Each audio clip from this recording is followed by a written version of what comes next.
नमस्कार। आज हम सी लैंग्वेज में इनपुट आउटपुट वाले प्रोसीजर को डिस्कस करने वाले हैं, जो किसी भी प्रोग्रामिंग लैंग्वेज के लिए बेहद ही इंपॉर्टेंट सेक्शन होता है। हो सकता है कि आपने अब तक इन चीज़ों को समझने के बजाय रटने पे ज़्यादा ध्यान दिया हो, लेकिन आज का लेक्चर कंप्लीट होने के बाद शायद ऐसी नौबत नहीं आएगी। आप बहुत सारी चीज़ें ऐसी सीखोगे जहाँ पर प्रैक्टिकली उनको कैसे इंप्लीमेंट किया जाता है, किस तरीके से उनको समझा जाता है, किस तरीके से इंटरनली उन चीज़ों को डील किया जाता है। ये सारी चीज़ें आज आप सीखने वाले हैं। तो आइए एक बार शुरू करते हैं। तो देखो, जब भी बात हम किसी सॉफ्टवेयर की करते हैं, तो सॉफ्टवेयर का सिंपल सा मतलब होता है कि software is a set of programs. Software जो होता है, प्रोग्राम्स का क्या होता है, एक समूह होता है। और जब भी बात किसी प्रोग्राम की करते हैं, तो प्रोग्राम का सिंपल सा मतलब होता है सेट ऑफ इंस्ट्रक्शंस। ठीक है। जो बहुत सारे निर्देशों का जो समूह होता है उसको हम प्रोग्राम बोलते हैं, और बहुत सारे प्रोग्राम्स का जब समूह बनता है तो उसको हम क्या बोलने लग जाते हैं, सॉफ्टवेयर बोलने लग जाते हैं। अब जो ये इंस्ट्रक्शन होती है, ये इंस्ट्रक्शन कोई भी पर्टिकुलर स्टेटमेंट होता है जिसका कोई ना कोई काम होता है। अब ये इंस्ट्रक्शन आपकी इनपुट वाली इंस्ट्रक्शन भी हो सकती है, ये प्रोसेसिंग वाली इंस्ट्रक्शन भी हो सकती है, और ये आउटपुट वाली इंस्ट्रक्शन भी हो सकती है। मानी कोई भी प्रोग्राम हो, उस प्रोग्राम के मेन 3 काम होते हैं। सबसे पहले इनपुट लेना, उसके बाद उसको प्रोसेस करना, और फाइनली आउटपुट प्रोवाइड करवा देना है। ये किसी भी प्रोग्राम के मेन 3 काम होते हैं, और इन्हीं चीजों को हम किसकी फॉर्म में लिखते हैं, इंस्ट्रक्शन की फॉर्म में लिखते हैं। और जब बहुत सारे इंस्ट्रक्शन एक जगह बन मिल जाती है तो उसको हम क्या बोलने लग जाते हैं, प्रोग्राम बोलने लग जाते हैं। अब जो ये इनपुट वाला काम होता है, इनपुट वाला काम हमेशा स्टैंडर्ड इनपुट डिवाइस से होता है। इससे होगा हमेशा स्टैंडर्ड इनपुट डिवाइस से। और जो आउटपुट हमें हमेशा मिलता है वो कहाँ मिलता है, स्टैंडर्ड आउटपुट डिवाइस पर। सी जैसी लैंग्वेज में स्टैंडर्ड इनपुट डिवाइस हम कीबोर्ड को मानते हैं। तो यहाँ पर जो स्टैंडर्ड इनपुट डिवाइस होता है वो हमारे पास क्या होता है, कीबोर्ड होता है। और स्टैंडर्ड आउटपुट डिवाइस जो है वो हम किसको बोलते हैं, यहाँ पर मॉनिटर को बोलते हैं। आप मॉनिटर बोल दीजिए या आप स्क्रीन बोल दीजिए, ठीक है। और मॉनिटर या स्क्रीन की जिस विंडो पे हमें आउटपुट नजर आता है उसको हम क्या बोलते हैं, यहाँ पर कंसोल विंडो। क्या बोलेंगे उसको, कंसोल विंडो। तो सी जैसी लैंग्वेज में जो डेटा इनपुट करवाया जाएगा वो कहां से होगा, स्टैंडर्ड इनपुट डिवाइस से। और कीबोर्ड को हम किसकी तरह मानते हैं, यहाँ पर स्टैंडर्ड इनपुट डिवाइस की तरह। और जो आउटपुट हमें नजर आएगा वो कहां पर आएगा, मॉनिटर स्क्रीन पे। और जो मॉनिटर स्क्रीन जिसपे हमें उस विंडो पे जो आउटपुट नजर आता है उसको हम कई बार क्या बोलते हैं, यहाँ पर कंसोल विंडो बोलते हैं। एक चीज और ध्यान रखना, आप जब भी आप इनपुट वाला काम कर रहे होते हो तो इसका सिंपल सा मतलब होता है कि आपका जो डेटा होता है वो कीबोर्ड से मेमोरी की तरफ मूव हो रहा होता है। और जब भी आप आउटपुट वाला काम करते हैं तो उस केस में जो आपका डेटा होता है वो हमेशा मेमोरी से स्क्रीन की तरफ मूव हो रहा होता है। यानी बात यह है कि जब भी आप कोई प्रोग्राम बनाओगे तो ऑब्वियसली उसमें डेटा को स्टोर करने के लिए आप किसका यूज करोगे, मेमोरी का। और मेमोरी के कौन से वाले पोर्शन को लोगे, आप रैम वाले पोर्शन को लोगे।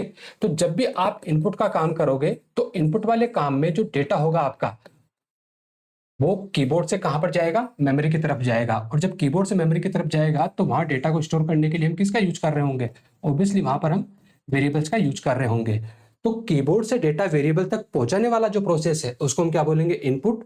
और वेरिएबल से इस डेटा को वापस आउटपुट डिवाइस तक लेके आना, ये हमारे पास क्या होगा, आउटपुट वाला काम होगा। मतलब वेरिएबल से डेटा किस तरफ आएगा, हमारी स्क्रीन की तरफ आएगा, हमारी आउटपुट विंडो की तरफ आएगा। लिखा है कि the data is entered through standard input device and the result are shown on standard output device. तो ये हम बात सीख चुके हैं कि सी जैसी लैंग्वेज में स्टैंडर्ड इनपुट डिवाइस हम किसको बोलते हैं, कीबोर्ड को बोलेंगे। और स्टैंडर्ड आउटपुट डिवाइस हम किसको बोलेंगे, मॉनिटर को। ऐसा नहीं है कि हमेशा डेटा का जो इनपुट आउटपुट होता है वो कीबोर्ड और मॉनिटर पे ही होता है। आगे जब हम फाइल हैंडलिंग को डिस्कस करेंगे तो वहां पर हम डेटा को इनपुट भी कहां से लेंगे, फाइल से इनपुट ले रहे होंगे। और डेटा को हम कंसोल विंडो पर राइट करने के बजाय डेटा को हम कहां राइट कर रहे होंगे, फाइल में राइट कर रहे होंगे। लेकिन फिलहाल हम स्टैंडर्ड इनपुट आउटपुट प्रोसीजर की बात कर रहे हैं, तो यहाँ पर डिवाइसेस भी हम किसको ट्रेड करेंगे, स्टैंडर्ड इनपुट आउटपुट डिवाइसेस को ट्रेड करेंगे। मतलब कीबोर्ड और मॉनिटर को ट्रेड करेंगे। In C language keyboard is commonly use as the standard input device while the monitor screen is used as the standard output device. In an input operation data move from input device to computer memory, मतलब input device से data कहां पर जाएगा, आपका computer memory की तरफ जाएगा, मानी कीबोर्ड से डेटा कहां पर जाएगा, कंप्यूटर मेमोरी की तरफ जाएगा और वहां जाके आपका डेटा वेरिएबल में स्टोर हो जाएगा। And in an output operation data move from computer memory to output device.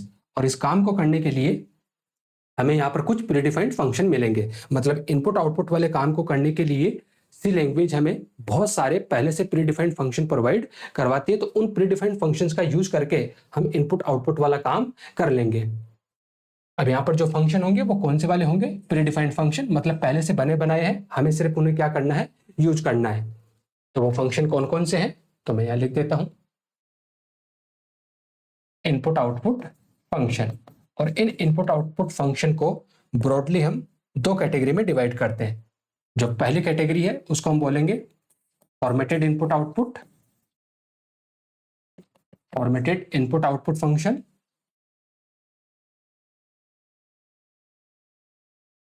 और जो दूसरी कैटेगरी होगी उसको हम बोलेंगे unformatted input output function.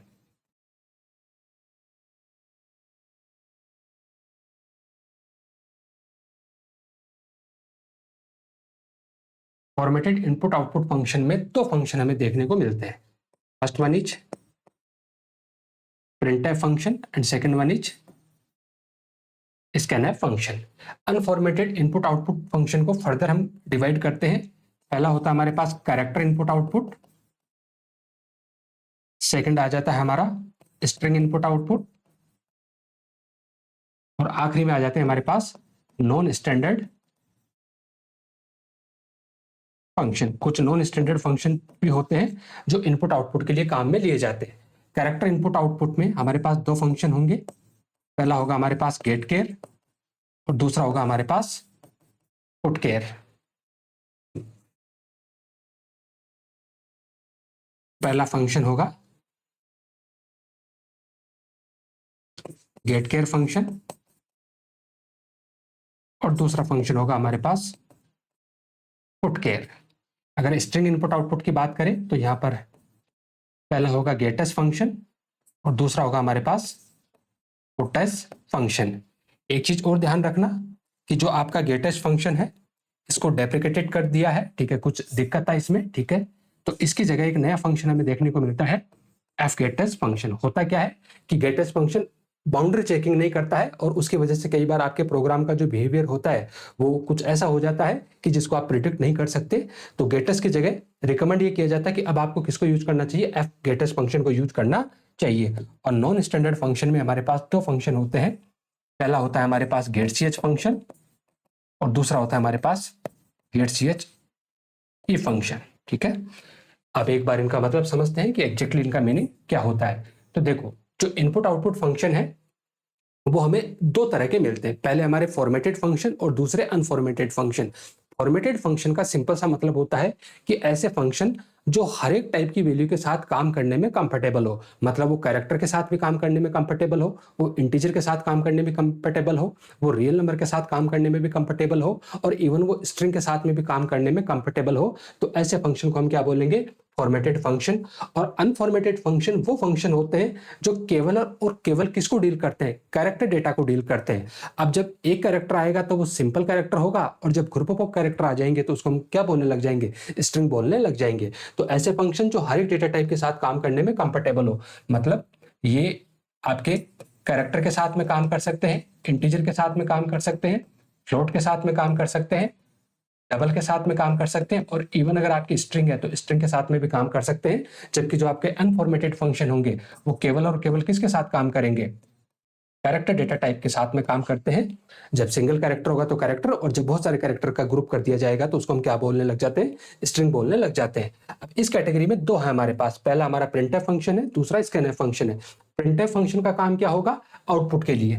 Printf function को हम किसके लिए यूज करेंगे, आउटपुट के लिए। और इनपुट फंक्शन को हम किसके साथ यूज करेंगे, सॉरी, स्कैनफ फंक्शन को हम किसके साथ यूज करेंगे, इनपुट फंक्शन के साथ यूज करेंगे। तो हम यूं कह सकते हैं कि जो हमारा प्रिंटफ फंक्शन होगा वो किसके साथ एसोसिएट होता है, मॉनिटर के साथ में एसोसिएट होता है। प्रिंटफ फंक्शन किसके साथ में एसोसिएट होगा, मॉनिटर के साथ में एसोसिएट होगा, और स्कैनफ फंक्शन हमारा कीबोर्ड के साथ में एसोसिएट होता है, या मैं यूं कहूं कि हमारा प्रिंटफ जो होगा वो आउटपुट स्ट्रीम के साथ में एसोसिएट होता है, और जो हमारा स्कैनफ फंक्शन होता है वो इनपुट स्ट्रीम के साथ में एसोसिएट होता है। स्ट्रीम का मतलब होता है flow of bite in sequence. जब आपके बहुत सारे बाइट्स एक सीक्वेंस में फ्लो करते हैं तो उसको हम क्या बोलने लग जाते हैं, स्ट्रीम बोलने लग जाते हैं। ये स्ट्रीम वाला कंसेप्ट जब हम C++ को डिस्कस करेंगे तो वहां पर हमें और अच्छे से ये बातें समझ में आएगी। अनफॉर्मेटेड फंक्शन में 3 कैटेगरी हमने बनाई है, character input output, string input output और नॉन स्टैंडर्ड फंक्शन। इन दो को तो फिलहाल आप छोड़ दीजिए, गेट ch और गेट ch को तो आप छोड़ दीजिए, हम बाद में फर्क समझेंगे कि स्टैंडर्ड फंक्शन और नॉन स्टैंडर्ड फंक्शन में क्या डिफरेंस होता है। कैरेक्टर के साथ, सिंगल कैरेक्टर के साथ अगर आपको डील करना है तो 2 फंक्शन आपके पास, गेट केप और पुट केप, और अगर ग्रुप ऑफ कैरेक्टर के साथ में आपको डील करना है तो उसके लिए 2 फंक्शन आपके पास, गेट एस और पुट एस। रिकमेंड ये किया जाता है कि आप गेट एस को यूज ना करके किसको यूज करें, एफ गेट एस फंक्शन को यूज करें। अब ये सारे के सारे कैसे फंक्शन है, तो आपका जवाब होगा कि ये सारे के सारे प्री डिफाइंड फंक्शन है, मतलब इन फंक्शन को कैसे काम करना है ये बात पहले से लिखी हुई है। अब ये क्या है, ये बात कहां लिखी हुई है आपकी हेडर फाइल में, और ये कैसे काम करेंगे ये बात कहां लिखी हुई है आपकी लाइब्रेरी फाइल में। तो जब भी आप इन फंक्शन को यूज करोगे, यूज करने से पहले आपको क्या करना पड़ेगा, इसकी कॉरस्पॉन्डिंग हेडर फाइल को इंक्लूड करना पड़ेगा, कॉरस्पॉन्डिंग हेडर फाइल को इंक्लूड करना पड़ेगा। और इन सारे के सारे फंक्शंस का जो प्रोटोटाइप होता है, डिक्लेरेशन होता है, एक्सेप्ट गेट ch और गेट ch इन दोनों को छोड़ के stdio.h नाम की हेडर फाइल में होता है। इनका जो डिक्लेरेशन होगा वो कहां देखने को मिलेगा आपको, stdio.h नाम की हेडर फाइल में देखने को मिलेगा। जबकि नॉन स्टैंडर्ड जो आपके फंक्शन है गेट ch और गेट ch इन दोनों का जो डिक्लेरेशन आपको देखने को मिलेगा वो conio.h नाम की हेडर फाइल में देखने को मिलेगा। यानी जो आपके printf, आपका scanf, getchar, putchar, getas and puts, ये जो फंक्शन है इनका डिक्लेरेशन किस हेडर फाइल में अवेलेबल है, तो आपका जवाब होगा stdio.h, और इसका फुल फॉर्म होता है standard input output header file, input output header file. और जो आपका गेट ch और गेट ch यहां इको का मतलब, ई का मतलब इको होता है, ठीक है। इन दोनों का जो डिक्लेरेशन होता है वो कहां पर अवेलेबल होता है, conio.h नाम की हेडर फाइल में, जिसका फुल फॉर्म होता है console input output header file.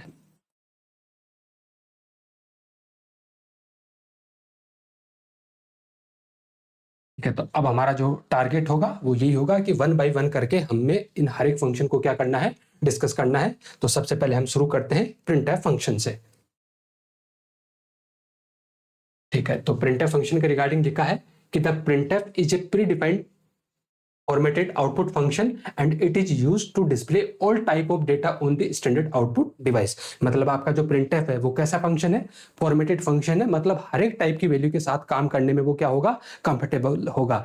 हाँ, किस टाइम पे कौन सी वाली वैल्यू के साथ काम करना है ये हमें बताना पड़ेगा, किसकी हेल्प से, with the help of format specifier, जो हमने प्रीवियस क्लास में डिस्कस किए थे कि इंटीजर के साथ डील करना है तो %d फॉर्मेट स्पेसिफायर होता है, फ्लोट के साथ में डील करना हो तो %f होता है, कैरेक्टर के साथ में डील करते हैं तो %c होता है। तो ये सारे के सारे फॉर्मेट स्पेसिफायर हमें बताने पड़ेंगे कि किस टाइम पे हम कौन से डेटा टाइप के साथ काम कर रहे हैं।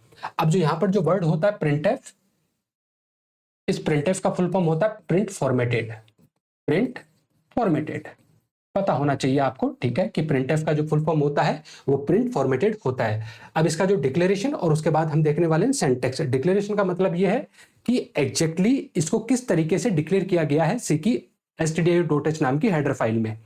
तो कैसे डिक्लेयर किया गया है, सबसे पहले इंट लिखा हुआ है, उसके बाद printf है, उसके बाद const है, char है and format comma and 3 time dot. अब इसका क्या मतलब है, देखो, जो सबसे पहली चीज होती है किसी भी फंक्शन के प्रोटोटाइप में उसको हम बोलते हैं रिटर्न टाइप। क्या बोलेंगे, रिटर्न टाइप। तो कोई आपसे ये पूछे कि बताओ प्रिंटफ फंक्शन का रिटर्न टाइप क्या है, तो आपका जवाब होगा कि प्रिंटफ फंक्शन का रिटर्न टाइप क्या है, इंट। मानी ये किस टाइप की वैल्यू रिटर्न करेगा, इंट टाइप की वैल्यू रिटर्न करेगा। यहां पर जो प्रिंटफ है, printf is a name of function, तो इस फंक्शन का नाम क्या है? तो आपका जवाब होगा, इसका नाम है printf। और उसके बाद पैरेंथेसिस में जो कुछ भी लिखा जाता है उसको हम बोलते हैं पैरामीटर लिस्ट। उसको हम क्या बोलेंगे? पैरामीटर। कई बार हम इनको आर्ग्यूमेंट भी बोल देते हैं, हालांकि माइनर सा फर्क होता है, फंक्शन पढ़ेंगे तब डिस्कस कर लेंगे। पैरामीटर या आर्ग्यूमेंट लिस्ट। तो यहां से आपको पता चल रहा होगा कि ये printf फंक्शन कितने आर्ग्यूमेंट ले रहा है। जितने भी जो आर्गुमेंट या पैरामीटर होते हैं वो किससे सेपरेट होते हैं? कोमा से सेपरेट होते हैं। तो एक आर्गुमेंट तो हमें ये नजर आ रहा है, उसके बाद कोमा, और कोमा के बाद आ रहा है हमारे पास 3 टाइम डॉट्स। अब जो ये 3 टाइम डॉट्स होते हैं इनको हम बोलते हैं इलिप्स। क्या बोलेंगे? इलिप्सिस। जो 3 टाइम डॉट होते हैं इनको हम क्या बोलेंगे? इलिप्सिस। और इलिप्सिस का सिंपल सा मतलब होता है variable number of argument. Variable number of argument. ठीक है, अब तक आप इन चीजों को रट के आए हो। अब आपको समझ में आएगा कि प्रिंटफ फंक्शन में कई बार आप 2 आर्ग्यूमेंट देते हो, कई बार 5 आर्ग्यूमेंट देते हो, तो उनके पीछे लॉजिक क्या है। तो जो पहला आर्ग्यूमेंट होता है वो हमेशा फिक्स होता है। कैसे फिक्स होगा? यहाँ पर एस्ट्रिक वाला सिंबल है, इससे ये डिनोट होता है कि वो एक पॉइंटर मानी एड्रेस लेगा। ठीक है, तो यहां पर इसका मतलब है कि वो एक एड्रेस लेगा। अब किसका एड्रेस लेगा? कैर टाइप के ब्लॉक का एड्रेस लेगा। मतलब मेमोरी में कहीं ना कहीं ये ब्लॉक होता होगा। ठीक है, और इस ब्लॉक का, ये कैरे टाइप का ब्लॉक है, इस ब्लॉक का जो एड्रेस होगा वो एड्रेस इसको मिलेगा। और वो एड्रेस कैसा होगा? कॉन्स्ट होगा। मतलब प्रिंटफ फंक्शन कभी भी उस एड्रेस को बदल नहीं पाएगा। ठीक है, ये कैसा बन जाएगा? यहाँ पर कांस्टेंट बन जाएगा। मतलब इस प्रिंटफ फंक्शन को जो पहला आर्गुमेंट मिलेगा, उस पहले आर्गुमेंट में हमेशा आप कैरेट टाइप के ब्लॉक का एड्रेस देते हो। और कैरेट टाइप के ब्लॉक का जब आप एड्रेस देते हो तो एग्जैक्टली आप कैरेट टाइप का एरे वहां पर दे रहे हो। ठीक है, और जो कैरेट टाइप का एरे होता है, ठीक है, उसी को हम क्या बोलते हैं? यहाँ पर स्ट्रिंग बोलते हैं। तो जो पहला आर्गुमेंट होगा वो हमेशा क्या होगा? आपके पास स्ट्रिंग होगा। और इस स्ट्रिंग को वो मेमोरी में कहीं ना कहीं स्टोर होगी। अब ये थोड़ा सा बहुत टेक्निकल चीज है कि आप तो सिंपल डबल कोट्स में कुछ भी लिखते हो। हम यहाँ पर कौन सा कंसेप्ट लेके आए? मेमोरी का कंसेप्ट लेके आए। तो जब हम स्ट्रिंग वाले चैप्टर को डील करेंगे तब हम देखेंगे कि जब हम कहीं पर भी डबल कोट्स में सिंपली स्ट्रिंग लिखते हैं तो इंटरनली उसका क्या प्रोसीजर होता है। फिलहाल आप ये समझ लीजिए कि आप जो भी स्ट्रिंग दे रहे हो उस स्ट्रिंग को मेमोरी में स्टोर किया जाता है। और मेमोरी में जहां पर स्टोर किया जाएगा उसका जो बेस एड्रेस होता है, स्टार्टिंग बाइट वाला एड्रेस होता है, वो स्टार्टिंग बाइट वाला एड्रेस प्रिंटफ फंक्शन को पास किया जाता है। और वो इस तरीके से पास किया जाता है कि प्रिंटफ फंक्शन उसमें किसी भी तरह का कोई चेंजेस ना कर सके। मतलब पहला आर्गुमेंट आपका फिक्स हो गया कि वो क्या होगा? आपका स्ट्रिंग होगा। अब उसके बाद कोमा है, और कोमा के बाद 3 टाइम डॉट्स है। मतलब ये क्या है? आपके इलिप्सिस है। और इलिप्सिस का मतलब होता है वेरिएबल नंबर ऑफ आर्ग्यूमेंट। ये हो भी सकता है, 1 भी हो सकता है, 5 भी हो सकते हैं, 50 भी हो सकते हैं। मतलब वेरिएबल नंबर होंगे, फिक्स नहीं होंगे कि कितने होंगे। अगर आप ना भी दोगे दूसरा आर्गुमेंट तो भी काम चल जाएगा, 1 दोगे तो भी काम चल जाएगा, 2 पास करोगे तो भी काम चल जाएगा, अगर 100 पास करोगे तो भी इसमें किसी भी तरह की कोई दिक्कत आपको देखने को नहीं मिलेगी। बस प्रिंटफ फंक्शन को एक आर्गुमेंट हमेशा चाहिएगा। और वो आर्गुमेंट कैसा होना चाहिए? पहला आर्गुमेंट हमेशा क्या होना चाहिए? स्ट्रिंग होना चाहिए। अब हम सिंटैक्स देखते हैं। ये तो हुआ इंटरनल बात कि प्रिंटफ फंक्शन इस तरीके से डिक्लेयर किया हुआ है जिसके ये मायने हैं। अब हम देखेंगे कि जब हम इसको यूज करेंगे तो हम इसको किस तरीके से यूज करेंगे। तो इसके सिंटैक्स हम देखते हैं प्रिंटफ फंक्शन के।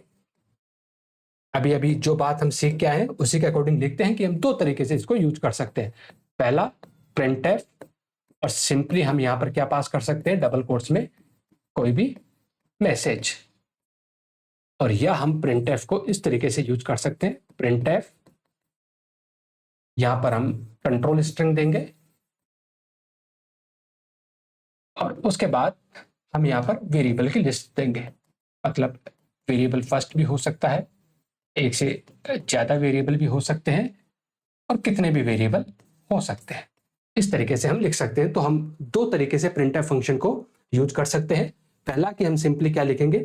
मैसेज। जब भी अगर हमें कोई मैसेज प्रिंट करवाना है तो सिंपल हम मैसेज लिख देंगे। और दूसरा होता है कि पहला आर्ग्यूमेंट हम कंट्रोल स्ट्रिंग पास करेंगे और उसके बाद हम क्या पास करने वाले हैं? या वेरिएबल की लिस्ट पास करने वाले हैं। अब जो आपकी कंट्रोल स्ट्रिंग है, जो आपकी कंट्रोल स्ट्रिंग है, इस कंट्रोल स्ट्रिंग में आपका नॉर्मल टेक्स्ट भी हो सकता है। इसमें नॉर्मल टेक्स्ट भी हो सकता है, इसमें आपके फॉर्मेट स्पेसिफायर भी हो सकते हैं, और आप चाहो तो इसमें एस्केप सीक्वेंस कैरेक्टर भी लिख सकते हो। इसमें एस्केप सीक्वेंस कैरेक्टर भी हो सकते हैं। एस्केप सीक्वेंस कैरेक्टर हम पहले डिस्कस करके आ चुके हैं, ठीक है, प्रीवियस क्लास में। जैसे कि हमारा बैकस्लैश ए होता है, बैकस्लैश बी होता है, बैकस्लैश आर होता है, बैकस्लैश एन होता है, बैकस्लैश होता है, और भी बहुत सारे हैं, क्वेश्चन मार्क है, सिंगल कोट्स है, डबल कोट्स है, ये सारे के सारे एस्केप सीक्वेंस कैरेक्टर हम इन्हें बोलते हैं। तो ये हो सकते हैं, कोई फॉर्मेट स्पेसिफायर हो सकता है, या कोई नॉर्मल टेक्स्ट भी हो सकता है, कुछ भी हो सकता है इस कंट्रोल स्ट्रिंग की जगह। अब ये कैसे काम करेगा, ये बात हम वन बाय वन करके प्रोग्राम से समझते हैं इन चीजों को। तो प्रिंटफ फंक्शन के रिगार्डिंग लिखा है कि इन प्रिंटफ नॉर्मल कैरेक्टर और text written inside double quotes are directly display on the screen whenever the function find a format specifier it look for the corresponding variable. क्या बात लिखी हुई है यहाँ पर कि अगर आपने प्रिंटफ को पहले वाले तरीके से यूज किया, मतलब डबल कोट्स में सिंपल आपने क्या लिखा है, मैसेज लिखा है, तो अगर आपने सिंपल मैसेज लिखा है तो ये कंसोल विंडो पे एज इट इज क्या हो जाएगा, प्रिंट हो जाएगा, इसमें किसी भी तरह की कोई दिक्कत नहीं है। और अगर आपने कहीं पर भी फॉर्मेट स्पेसिफाइड लिखा है, मतलब आपने दूसरे वाले तरीके से, जैसे कि आपने % कोई फॉर्मेट स्पेसिफाइड लिख दिया, तो उसके बाद में ये सेकंड आर्गुमेंट में जाके कॉरस्पॉन्डिंग वेरिएबल को ढूंढेगा कि इस %d की जगह मुझे कौन से वाले वेरिएबल की वैल्यू को क्या करवाना है, प्रिंट करवाना है। अब जो आपका प्रिंटफ फंक्शन होता है, ठीक है, ये रिटर्न क्या करेगा, तो रिटर्न वाली बात हम पहले डिस्कस कर चुके हैं कि हमेशा क्या रिटर्न करता है, इंट टाइप की वैल्यू रिटर्न करता है। अब इंट टाइप की वैल्यू में क्या रिटर्न करेगा, तो इसका जवाब है इस प्रिंटफ फंक्शन ने कितने number of character console window पे प्रिंट किए हैं, वो वाली बात ही रिटर्न करके दे देगा। मतलब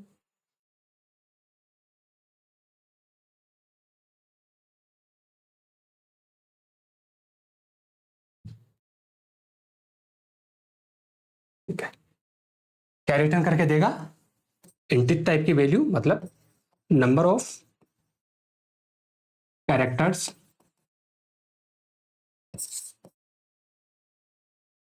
प्रिंटेड ऑन कंसोल, कंसोल पे कितने नंबर ऑफ कैरेक्टर प्रिंट किए। अब नंबर ऑफ कैरेक्टर का मतलब है कि मान लो आपने 1 2 3 प्रिंट करवाया, तो आपने 1 2 3 तो एक इंट टाइप की वैल्यू प्रिंट करवाई है, लेकिन उसमें टोटल कितने कैरेक्टर है, तो जवाब होगा कि उसमें टोटल 3 कैरेक्टर है, 1 2 3, तो ये क्या रिटर्न करके दे देगा, आपको 3 रिटर्न करके दे देगा।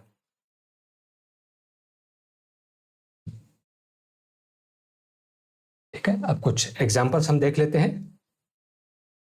कि सपोज करो आपको एक मैसेज प्रिंट करवाना है, सिंपल क्या करना है, आपको एक मैसेज प्रिंट करवाना है, और वो मैसेज है आपका सुराकू एकेडमी। एक मैसेज प्रिंट करवाना है, क्या, सुराकू एकेडमी आपको प्रिंट करवाना है। याद होगा जब हम सीके प्रोग्राम का स्केलेटन पढ़ रहे थे, जब हम सीके प्रोग्राम का स्केलेटन देख रहे थे, स्केलेटन का मतलब होता है कि सीके प्रोग्राम में कौन कौन से सेक्शन होंगे। तो उस स्केलेटन के टाइम पे हमने देखा था कि सी का जो प्रोग्राम होता है वो बहुत सारे सेक्शन में डिवाइडेड होता है। पहला जो सेक्शन होता है उसको हम बोलते हैं डॉक्यूमेंटेशन सेक्शन, दूसरा जो होता है उसको हमने देखा था लिंक सेक्शन,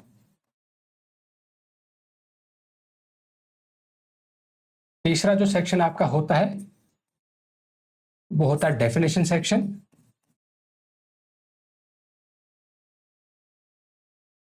चौथे नंबर पे होता है आपका ग्लोबल डिक्लेरेशन सेक्शन,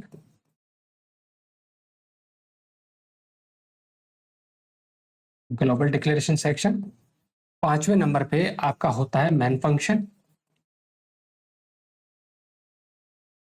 और आखिरी वाले सेक्शन को आप बोलते हो सब प्रोग्राम सेक्शन।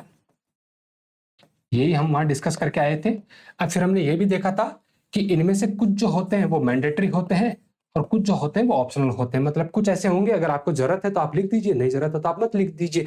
और उस केस में जो आपका डॉक्यूमेंटेशन सेक्शन होता है वो कैसा होता है, ऑप्शनल होता है, ठीक है। लिंक सेक्शन आपका कंपलसरी होता है, डेफिनेशन आपका ऑप्शनल होता है, ग्लोबल डिक्लेरेशन ऑप्शनल होता है, मेन फंक्शन कंपलसरी होता है, और सब प्रोग्राम सेक्शन आपका ऑप्शनल होता है। तो यहां से आपको ये बात पता चल गई कि भले ही आप कोई भी छोटे से छोटा प्रोग्राम बनाओ, आपको 2 सेक्शन तो रखने ही पड़ेंगे, पहला लिंक सेक्शन और दूसरा मेन फंक्शन। लिंक सेक्शन में आप हेडर फाइल को इंक्लूड करते हो और मेन फंक्शन आपके प्रोग्राम के एग्जीक्यूशन का स्टार्टिंग पॉइंट होता है। मानी जैसे ही आप आपका लोडर आपके प्रोग्राम को मेमोरी में लोड करता है, उसी टाइम पे आपका ऑपरेटिंग सिस्टम किसको हिट करने की कोशिश करता है? मेन फंक्शन को हिट करने की कोशिश करेगा। तो मेन फंक्शन आपके प्रोग्राम में होना ही चाहिए, और कंपाइलेशन तक पूरा काम होने के लिए हेडर फाइल आपको इंक्लूड हो जानी चाहिए, नहीं तो वो फिर एरर दे देगा। जैसे मान के चलो आपने प्रिंटफ फंक्शन को यूज किया, अब प्रिंटफ फंक्शन क्या है ये बात तो कंपाइलर को समझ में ही नहीं आएगी, तो ये बात कहां लिखी हुई होती है? आपकी हेडर फाइल में लिखी हुई होती है। तो हमें क्या करना है? एक मैसेज प्रिंट करवाना है, क्या? सुराकू एकेडमी। तो सबसे पहला सेक्शन डॉक्यूमेंटेशन सेक्शन, जिसका काम होता है कमेंट्स लिखने के काम में ही आता है। तो क्या हमें डॉक्यूमेंटेशन सेक्शन लिखना चाहिए? रिकमेंडेशन तो यह है कि हमें हर एक प्रोग्राम का डॉक्यूमेंटेशन जितना हो सके प्रॉपर तरीके से करना चाहिए। तो मान के चलो अभी समझने के पॉइंट ऑफ व्यू से हमने यहां पर सिंगल लाइन कमेंट लिख दिया, write a program to print Suraku academy.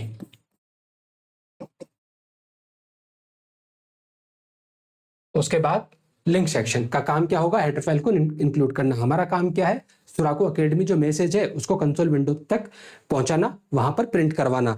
और ये काम करने के लिए हम किसका यूज करेंगे? प्रिंटफ फंक्शन का। और प्रिंटफ फंक्शन का जो प्रोटोटाइप है वो कौन सी हेडर फाइल में बैठा है? तो आपका जवाब होगा वो stdio.h नाम की हेडर फाइल में बैठा है। तो यहां से आपने लिखा हैज इंक्लूड, और उसके बाद आप एंगुलर ब्रैकेट में क्या लिखते हो? हेडर फाइल का नाम। तो आपने लिखा stdio.h। उसके बाद डेफिनेशन सेक्शन में आप आमतौर पे सिंबॉलिक कांस्टेंट बनाते हो, फिलहाल उनकी जरूरत नहीं है। ग्लोबल डिक्लेरेशन सेक्शन में आप ऐसे वेरिएबल बनाते हो जिनको एक से ज्यादा ब्लॉक या एक से ज्यादा फंक्शन यूज करने वाले हैं, फिलहाल उसकी भी कोई जरूरत नहीं है। और उसके बाद हमें लिखना होता है मेन फंक्शन, जो कंपलसरी है, हमें लिखना ही पड़ेगा। अब हर एक जो फंक्शन होता है उससे पहले उसका रिटर्न टाइप लिखा जाता है। अब मेन फंक्शन को आप इस तरीके से भी लिख सकते हो, मतलब वॉइड रिटर्न टाइप के साथ में भी लिख सकते हो, और मेन फंक्शन को आप int man int return type के साथ में भी आप लिख सकते हो। जब आप वॉइड रिटर्न टाइप के साथ में लिखोगे तो किसी भी तरह की वैल्यू रिटर्न करवाने की जरूरत नहीं होती है, और जब आप इंट रिटर्न टाइप के साथ में लिखते हो तो ऐसा रिकमेंडेशन होता है कि आपको हमेशा एक 0 रिटर्न करवा देना चाहिए। किससे? मेन फंक्शन से। हम फिलहाल यहां पर यूज करने वाले हैं वॉइड वाले के साथ में, आप इंट वाले के साथ में लिखिए, कोई प्रॉब्लम नहीं है। हमने लिखा वॉइड, और उसके बाद फंक्शन का नाम है हमारे पास मैन, और ये मैन फंक्शन की क्या हो जाएगी? बॉडी। और हमें काम क्या करना है? सिर्फ एक मैसेज प्रिंट करवाना है, सुराकू एकेडमी, और वो काम किसका है? प्रिंटफ का। तो हमने लिखा प्रिंटफ, और डबल कोट्स में जो भी मैसेज हमें प्रिंट करवाना है, और वो मैसेज हमें प्रिंट करवाना है सुराकू एकेडमी। ठीक है, तो होगा क्या? जैसे आप इसको कंपाइल करोगे ये सक्सेसफुली कंपाइल हो जाएगा, और जैसे आप इसको एग्जीक्यूट करोगे ये सक्सेसफुली एग्जीक्यूट हो जाएगा, और कंसोल विंडो पे आपका आउटपुट नजर आएगा सुराकू एकेडमी। अब मान के चलो इस फाइल को हमने सेव किया है फर्स्ट डॉट सी के नाम से। ठीक है, किस नाम से सेव किया हमने? फर्स्ट डॉट सी, जिसको हम क्या बोलेंगे? Source code. क्या बोलेंगे? Source code.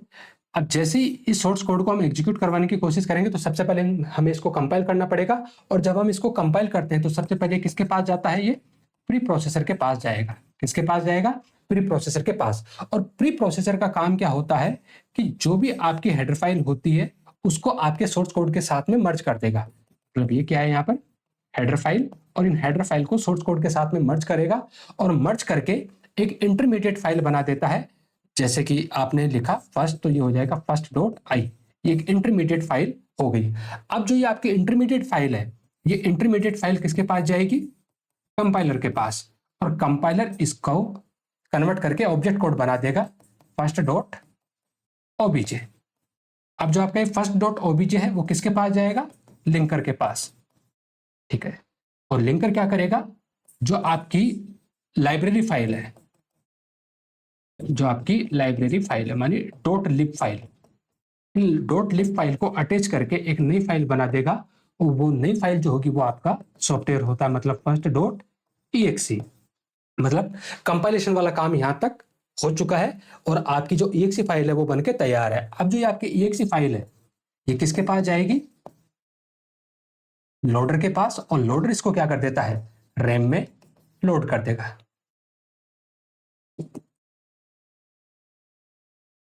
Load in RAM, ये आपका एक्चुअल काम होता है जब आप किसी भी प्रोग्राम को एग्जीक्यूट करवाते हो तब तक। तो इसका जो आउटपुट आएगा वो क्या देखने को मिल जाएगा आपको, सुराकू एकेडमी। मतलब ये मान के चलो कि ये आपकी कंसोल विंडो है और इस कंसोल विंडो पे आपका आउटपुट नजर आएगा सुराकू स्पेस एकेडमी, और उसके बाद आपका जो कर्सर होगा वो कहां पर ब्लिंक कर रहा होगा, इसके जस्ट आगे ब्लिंक कर रहा होगा। कुछ और एग्जांपल्स देखते हैं, जैसे कि मान के चलो हमने लिखा hash include stdio.h and void main, और फिर हमने लिखा है यहां पर printf। सपोज करो हमने लिखा सुराकू एंड उसके बाद सेकंड मैसेज हमने लिखा है अकेडमी। तो इसका आउटपुट क्या होगा, देखो अभी अभी हम पढ़ के आए हैं कि जो हमारा printf होता है, जो हमारा printf फंक्शन होता है, उस printf फंक्शन का प्रोटोटाइप कुछ ऐसा होता है कि यहां पर आपको लिखना होता है कंट्रोल स्ट्रिंग। यहां पर क्या लिखना होता है आपको, कंट्रोल स्ट्रिंग, और उसके बाद आप n नंबर ऑफ आर्गुमेंट यहां पर लिख सकते हो, कोई प्रॉब्लम नहीं है। अब printf फंक्शन में जो प्रिंटिंग वाला काम होता है वो केवल और केवल डबल कोट्स में लिखी हुई कंट्रोल स्ट्रिंग से ही होता है। इस बात को तो आप गांठ बांध लेना कि printf फंक्शन केवल और केवल क्या करेगा, जो पहली कंट्रोल स्ट्रिंग है केवल उसी को क्या करता है, प्रिंट करता है। उसके आगे क्या लिखा हुआ है उससे उस बात को कोई फर्क नहीं पड़ता है। बस इस कंट्रोल स्ट्रिंग को आप जिस तरीके से मैनेज कर रहे हो उस तरीके से क्या होगा, ये आउटपुट आपको दे देगा। अगर आपने यहाँ पर कोई फॉर्मेट स्पेसिफाइड लिखा है तो वो उस केस में आगे जाके उस कॉरस्पॉन्डिंग वेरिएबल की वैल्यू को ले आएगा, और अगर आपने यहाँ पर किसी भी तरह का कोई फॉर्मेट स्पेसिफाइड नहीं लिखा है तो उस केस में वो आगे कभी भी मूव नहीं होता है। अब यहां पर देखो, आपने printf फंक्शन को पहला आर्गुमेंट आपने दिया सुराकू, ठीक है, जो डबल कोट्स में दिया, स्ट्रिंग की फॉर्म में दिया, यस बिल्कुल सही बात है। और ये क्या करेगा, इस सुराकू को प्रिंट कर देगा। इस सुराकू को क्या किया, प्रिंट किया। उसके बाद कॉमा है, और जैसे इसको कॉमा मिला इसका मतलब है कि इसका काम यहां तक फिनिश हो चुका है। ये अकेडमी कभी भी प्रिंट नहीं होगा। क्यों प्रिंट नहीं होगा, क्योंकि इस अकेडमी को प्रिंट करवाने के लिए, ये भी तो क्या है, एक स्ट्रिंग है, इस अकेडमी को प्रिंट करवाने के लिए आपको इस पहली वाली स्ट्रिंग में कहीं ना कहीं percentage S format specifier mention करना था। आपने percentage S format specifier mention नहीं किया तो फिर आगे वाले आर्गुमेंट को सिंपली आपका प्रिंटफ क्या कर देगा, इग्नोर कर देगा। हाँ, अगर आपको इस तरीके से लिख के दोनों को प्रिंट करवाना था तो फिर आप इस प्रिंटफ को ऐसे लिखते हैं, प्रिंटफ सुराकू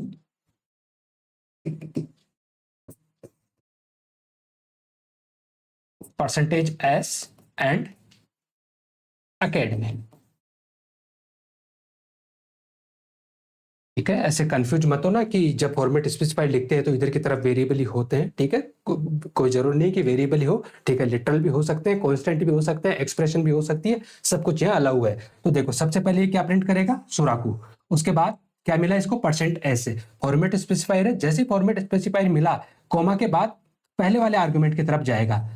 क्या यहाँ पर कोई स्ट्रिंग है क्या, यस, और इस परसेंटेज एस की जगह किसको प्रिंट कर देगा, अकेडमी को प्रिंट कर देगा। और यहां से जो आपका आउटपुट देखने को मिलेगा वो आउटपुट देखने को मिलेगा सुराकू अकेडमी। इस तरीके से आपको आउटपुट देखने को मिलेगा। हम ये एजम्पशन मान के चल रहे हैं कि यहां पर भी कोई स्पेस नहीं है और उसके बाद में भी कोई स्पेस नहीं है। अब मैं आगे के जितने भी कोड लिखूंगा, जब जब प्रिंटफ की जरूरत पड़ेगी तो मैं हेडर फाइल को यहां नहीं लिखूंगा। तो हम अजम्पशन मान के चल रहे हैं कि अब हमारे हर एक प्रोग्राम में stdio.h नाम की हेडर फाइल क्या है, इंक्लूडेड है। तो यहां से हमने मेन फंक्शन लिया और मेन फंक्शन में हम कुछ ऐसा स्टेटमेंट लिखते हैं। मान के चलो हमने स्टेटमेंट लिखा है प्रिंटफ सुराकू अकेडमी। इस तरीके का स्टेटमेंट हमने लिखा है। तो मैं आपसे ये पूछूं कि बताओ इसमें कितने आर्गुमेंट है, तो आपका जवाब होगा इसमें 2 आर्गुमेंट है। नहीं, इसमें केवल एक ही आर्गुमेंट है। जब भी आप आर्गुमेंट को सेपरेट करोगे तो आर्गुमेंट को सेपरेट करने के लिए हमेशा क्या होना चाहिए, कॉमा होना चाहिए, हमेशा क्या होना चाहिए, कॉमा होना चाहिए। देखो आप प्रीवियस वाले एग्जांपल में देखो कि यहाँ पर हमने 2 आर्गुमेंट लिखे हैं, लेकिन किससे सेपरेट किए थे हमने, सॉरी 2 स्ट्रिंग लिखी है, तो वो 2 आर्गुमेंट माने जाएंगे क्योंकि हमने इनको किससे सेपरेट कर दिया था, कॉमा से सेपरेट कर दिया था। इस वाले कोड में हमने पहले एक स्ट्रिंग लिखी सुराकू डबल कोट्स में, और उसके बाद एक और स्ट्रिंग लिख दी सुराकू, ठीक है, और उसमें हमने क्या लिख दिया, अकेडमी। पहले वाले स्ट्रिंग में सुराकू लिखा, दूसरे वाले स्ट्रिंग में हमने अकेडमी लिखा, लेकिन हमने कहीं पर भी यहां पर कॉमा ऑपरेटर नहीं लगाया। तो सी का एक रूल होता है कि जहां कहीं पर भी आपने मल्टीपल स्ट्रिंग अगर लिख रखी है, आपने मल्टीपल स्ट्रिंग लिख रखी है, तो आपका जो कंपाइलर होता है उसको कॉन्केटनेट करके एक सिंगल स्ट्रिंग में कन्वर्ट कर देता है। आपका जो कंपाइलर होता है वो उसको कॉन्केटनेट करके, मतलब जोड़ के एक सिंगल स्ट्रिंग में क्या कर देगा, कन्वर्ट कर देगा। तो आपका जो ये वाला प्रिंटफ स्टेटमेंट है, कंपाइल होने के बाद कंपाइलर इस प्रिंटफ स्टेटमेंट को कुछ ऐसा बना देगा, प्रिंटफ सुराकू अकेडमी। और अब मैं पूछूं कि बताओ इसका आउटपुट क्या होगा, तो आप आसानी से बता सकते हो कि इसका आउटपुट क्या होने वाला है, सुराकू अकेडमी इसका आउटपुट रहने वाला है। अब मान के चलो हमने लिखा है वॉइड मैन, और यहां पर हम लिख रहे हैं प्रिंटफ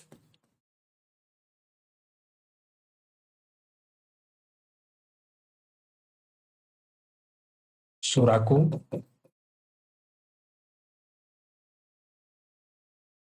अकेडमी। इस तरीके का कोड हमने लिखा है, और हम आपसे पूछ रहे हैं कि बताओ इसका आउटपुट क्या आने वाला है। तो मैं फिर अगेन आपसे वही सवाल करता हूं कि बताओ इसमें कितने आर्गुमेंट है, एक आर्गुमेंट है कि 2 आर्गुमेंट। तो इस बार तो आपका जवाब सही होना चाहिए कि इस प्रिंटफ को हम कितने आर्गुमेंट पास कर रहे हैं, केवल एक आर्गुमेंट हम इसको पास कर रहे हैं। फिर आपका सवाल ये हो सकता है कि अभी बोला था कि जब कॉमा आए तो मान लेना कि 2 आर्गुमेंट है, या सेपरेट आर्गुमेंट को सेपरेट करने के लिए जब कॉमा आ जाएगा तो इसका मतलब है कि वो मल्टीपल आर्गुमेंट होंगे। अब कॉमा भी आ गया और कह रहे हो कि कितने आर्गुमेंट है, एक ही आर्गुमेंट है। तो सुनो इस बात का जवाब, आपने इसको कुछ इस तरीके से लिखा है, प्रिंटफ,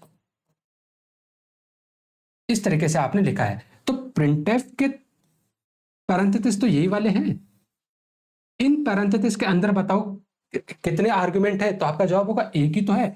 अब इन पैरेंथेसिस के अंदर आपने क्या रायता फैला रखा है, इस बात से कोई फर्क नहीं पड़ता। हाँ, अगर ये ऐसे होता है प्रिंटफ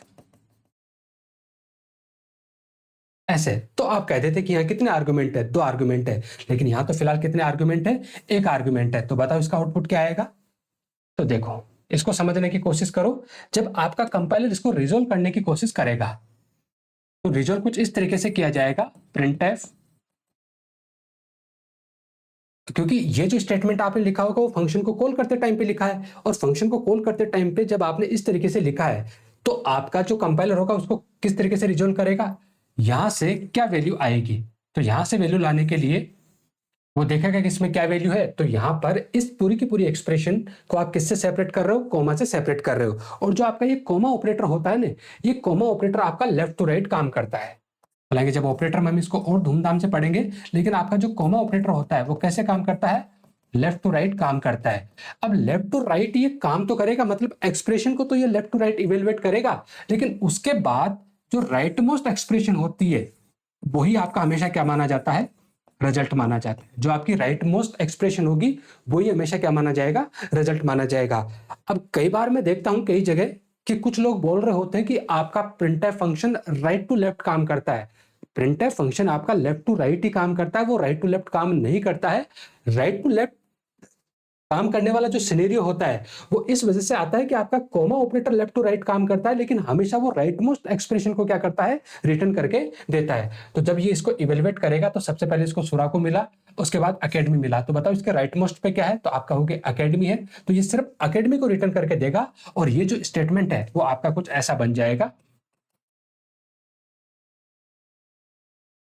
ऐसा आपका स्टेटमेंट बन जाएगा। और इसका आउटपुट क्या देखने को मिलने वाला, अब आपको केवल अकेडमी देखने को मिलने वाला है। मतलब ये जो एक्सप्रेशन आपकी थी सुराकू एंड अकेडमी, ये जो आपकी एक्सप्रेशन थी, इस एक्सप्रेशन को इवेलुएट करने के बाद सिर्फ यहां से क्या मिला आपको, अकेडमी। इसका जो फाइनल रिजल्ट है वो क्या मिला आपको? अकेडमी। क्यों मिला फाइनल रिजल्ट आपको अकेडमी? क्योंकि आपका कॉमा ऑपरेटर कैसे काम करेगा? लेफ्ट टू राइट काम करेगा, लेकिन राइट मोस्ट एक्सप्रेशन ही क्या होगी? आपके कॉमा ऑपरेटर का रिजल्ट होगी। तो अकेडमी इसने रिटर्न करके दिया, ये अकेडमी मिला, और उसके बाद आपका स्टेटमेंट ऐसा हुआ तो प्रिंटफ ने क्या प्रिंट कर दिया? यहाँ से अकेडमी को प्रिंट कर दिया। मैं उम्मीद करता हूं कि ये तीनों वेरिएशन आपको समझ में आ गए होंगे। ध्यान रखना, प्रिंटफ फंक्शन में प्रिंटिंग वाला काम केवल और केवल आपका पहला आर्ग्यूमेंट करता है। जो डबल कोट्स में लिखा हुआ है आपकी कंट्रोल स्ट्रिंग है, केवल और केवल वो प्रिंट होती है। दूसरी बात ये भी ध्यान रखना कि डबल कोट्स में भले ही आपने कुछ भी लिखा है, उसमें कभी भी एरर नहीं आती है। आपने गलत लिखा, सही लिखा, अंट लिखा, संट लिखा, उस बात से कोई फर्क नहीं पड़ता।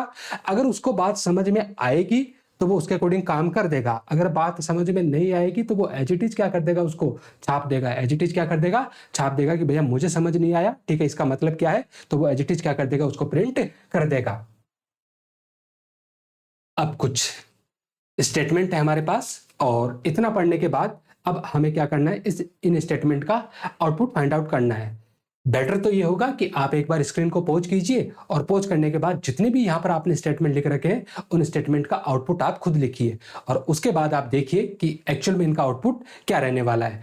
तो देखो, सबसे पहला जो स्टेटमेंट है प्रिंटफ, उसमें आपने लिखा हेलो कॉमा वेलकम। ये बात हम अभी भी डिस्कस करके आ चुके हैं कि प्रिंटफ फंक्शन केवल पहले आर्गुमेंट को फोकस करता है, आगे वाले आर्गुमेंट को वो इग्नोर करता है। अगर आपने यहाँ कोई फॉर्मेट स्पेसिफाइड लिखा है तो उस केस में वो उसके लिए आगे मूव करेगा, लेकिन अगर आपने किसी भी तरह का फॉर्मेट स्पेसिफाइड नहीं लिखा है तो उस केस में आगे वाले आर्गुमेंट को वो हमेशा क्या करेगा? इग्नोर करेगा। तो यहां से आपका आउटपुट मिलने वाला है हेलो। यहां से जो आउटपुट आएगा आपका वो क्या आएगा? हेलो आएगा। उसके बाद आपने अगला लिखा प्रिंटफ हेलो, और कॉमा के बाद में 5+6। हाँ, एक्सप्रेशन लिखना वैलिड है, एक्सप्रेशन आप लिख सकते हो, लेकिन ये एक्सप्रेशन इवेलुएट होकर इसका रिजल्ट तभी आ सकता था जब यहां पर इस एक्सप्रेशन का रिजल्ट प्रिंट करवाने वाला कोई फॉर्मेट स्पेसिफाइड आपने लिखा होता। आपने ऐसा कोई फॉर्मेट स्पेसिफाइड नहीं लिखा है, तो अगेन वेलकम की तरफ 5+6 को भी क्या कर दिया जाएगा? इग्नोर कर दिया जाएगा, और इसका आउटपुट भी क्या आने वाला है? हेलो आउटपुट इसको देखने को मिलने वाला है। उसके बाद प्रिंटफ में आपने एक आर्गुमेंट पास किया है, लेकिन एक आर्गुमेंट आपने स्ट्रिंग को 2 बार लिख दिया। पहले हेलो लिखा स्ट्रिंग में, फिर आपने वेलकम लिखा स्ट्रिंग में। और अभी अभी हम सीख के आए हैं कि जब इस तरीके से कोई स्ट्रिंग लिखी हुई होती है तो कंपाइलर इनको कॉन्केटनेट करके सिंगल स्ट्रिंग में कन्वर्ट कर देगा, तो ये हेलो वेलकम बन जाएगा। और फिर जब इसको प्रिंट करवाओगे तो ये आ जाएगा हेलो एंड वेलकम, किसी भी तरह का स्पेस इसमें नहीं है। उसके बाद प्रिंटफ में पहली स्ट्रिंग लिखी आपने ए बी, फिर बिना कोमा के आपने फिर एक स्ट्रिंग लिखी सी डी, फिर कोमा के बाद में आपने एक और स्ट्रिंग लिखी ई एफ। तो हमें पता है कि इस वाली स्ट्रिंग को तो कॉन्केटनेट करके एक स्ट्रिंग बना दिया जाएगा ए बी सी डी, और उसके बाद ई एफ वाली स्ट्रिंग है उसको इग्नोर कर दिया जाएगा, क्योंकि इसको प्रिंट करवाने का कोई भी फॉर्मेट स्पेसिफायर हमने यहाँ पर नहीं लिखा है। तो यहाँ से जो आउटपुट देखने को मिलेगा वो मिलेगा हमें ए बी सी डी। उसके बाद अगेन वही गुड मॉर्निंग हेलो, तो हेलो यहाँ से इग्नोर किया जाएगा और मैसेज आ जाएगा हमारे पास गुड मॉर्निंग।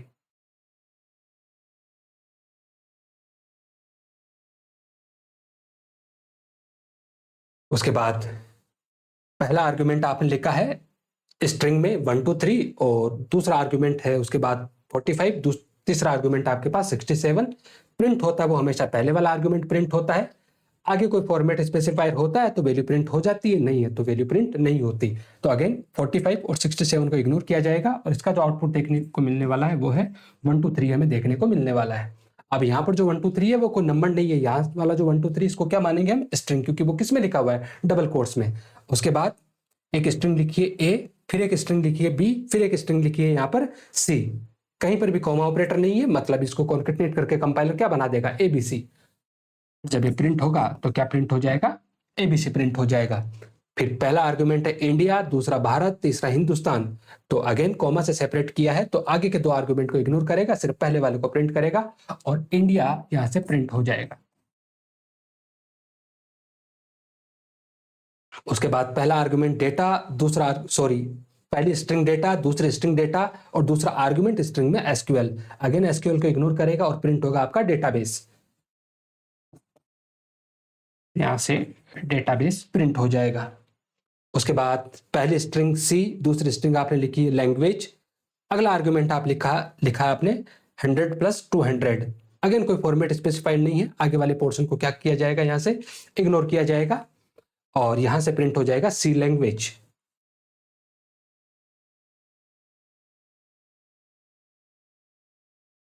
फिर आपने लिखा है पहली स्ट्रिंग x, दूसरी स्ट्रिंग y, फिर आपने कॉमा, फिर स्ट्रिंग में z, कॉमा 5। कोई फॉर्मेट स्पेसिफाइड नहीं है, ये वाला पोर्शन इग्नोर किया जाएगा और सिंपल आपका xy प्रिंट हो जाएगा। यहां से xy प्रिंट हो गया। उसके बाद वही सनराइज टुडे, तीनों स्ट्रिंग है, कहीं पर भी कॉमा से सेपरेट नहीं किया है, कंपाइलर कॉन्केटनेट करके सनराइज टुडे बना देगा इसको।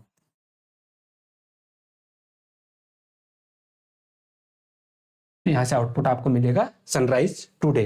और उसके बाद प्रिंटफ और डबल कोट्स में आपने एम्प्टी स्ट्रिंग रखी है, ठीक है, तो कोई बात नहीं, आपने एम्प्टी स्ट्रिंग रखी, कोई फर्क नहीं पड़ेगा उससे, और किसी भी तरह का आउटपुट यहाँ देखने को नहीं मिलेगा, मतलब नथिंग प्रिंट, यहाँ से कुछ भी प्रिंट नहीं होगा। लेकिन ये वैलिड स्टेटमेंट है, इसमें किसी भी तरह की कोई दिक्कत नहीं है। हाँ, अगर आप प्रिंटफ को ऐसा लिखते हो, प्रिंटफ इस तरीके से, तो ये हमेशा क्या है, एरर है। यहाँ पर एक एरर आएगी, ठीक है, वो कंपाइलर अपनी भाषा में कुछ ऐसा बोलेगा, टू फ्यू पैरामीटर, कि आपने कम पैरामीटर यहां पर पास किए हैं, ठीक है, कम से कम हमें एक तो चाहिए ही चाहिए। बाकी अगर आपने सिंपल एम्प्टी स्ट्रिंग पास की तब कोई दिक्कत नहीं होगी, कुछ प्रिंट नहीं होगा, लेकिन एरर उसमें किसी भी तरह की नहीं है।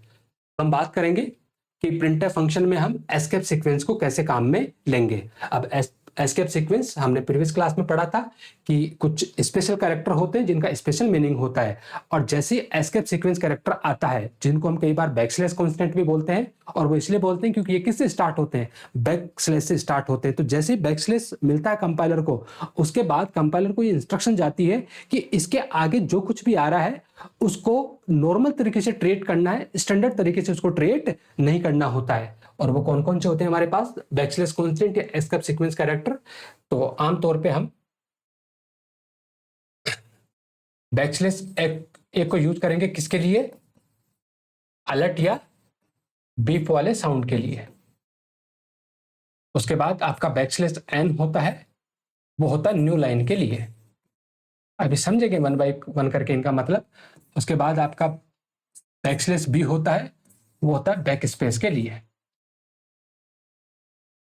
बैकस्लैश आर जो होता है वो होता है आपका कैरेज रिटर्न के लिए। कैरेज रिटर्न का सिंपल सा मतलब होता है, जो कर्सर होता है वो आपका करंट लाइन के बिगिनिंग में पहुंचा दिया जाता है। इसके अलावा आपका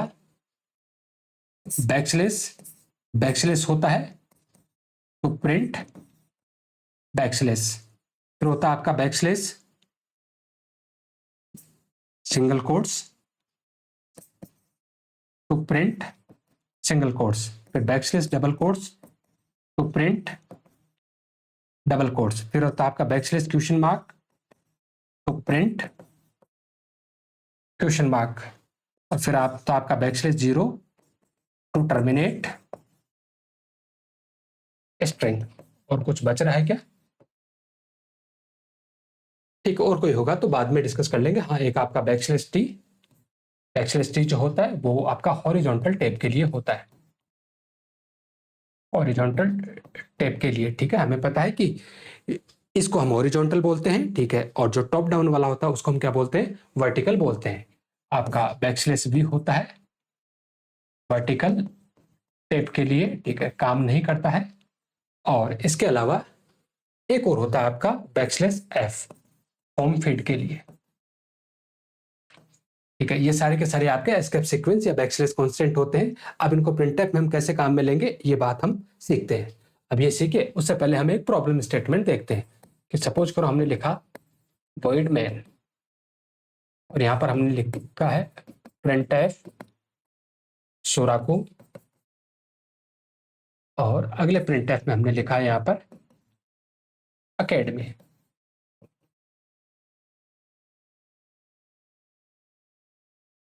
ऐसा लिखा है, ठीक है। आप इस बात को लेके बोतर मत होना कि हम कहीं पर भी CLR SCR और गेट सी जैसे फंक्शन को यूज नहीं कर रहे हैं तो कोड चलेगा कि नहीं चलेगा, ठीक है। CLR SCR और गेट सी एसेंशियल चीज नहीं है। CLR SCR का यूज हम आमतौर पे इसलिए करते हैं कि कंसोल विंडो पे जो भी पुराने वाला आउटपुट है उसको इरेज करके कर्सर को टॉप पोजीशन पे पहुंचा दिया जाए। और ट्रबल जैसे कंपाइलर में ये दिक्कत आती है कि जैसे आपका कोड टर्मिनेट होता है उसके बाद आपकी कंसोल विंडो चली जाती है। तो वैसे तो आप आउटपुट देखने के लिए Alt प्लस F5 की वहां प्रेस करते हो। अब वो Alt प्लस F5 की प्रेस करने से बचने के लिए आप आखिरी में गेट चेंज लिख देते थे कि जब तक आप कीबोर्ड से एक की प्रेस नहीं करोगे तब तक आपका कोड टर्मिनेट नहीं होगा, और जब तक टर्मिनेट नहीं होगा तो कंसोल विंडो आपके सामने होल्ड रहेगी। हालांकि वो एसेंशियल चीज नहीं है। आपने कुछ ऐसा स्टेटमेंट लिखा है, तो जब ये आउटपुट आएगा इसका कंसोल विंडो पे, तो आउटपुट क्या देखने को मिलेगा? देखो, सबसे पहले प्रिंट टाइप में आपने लिखा सुराकू, तो ये सुराकू एज इट इज प्रिंट होगा।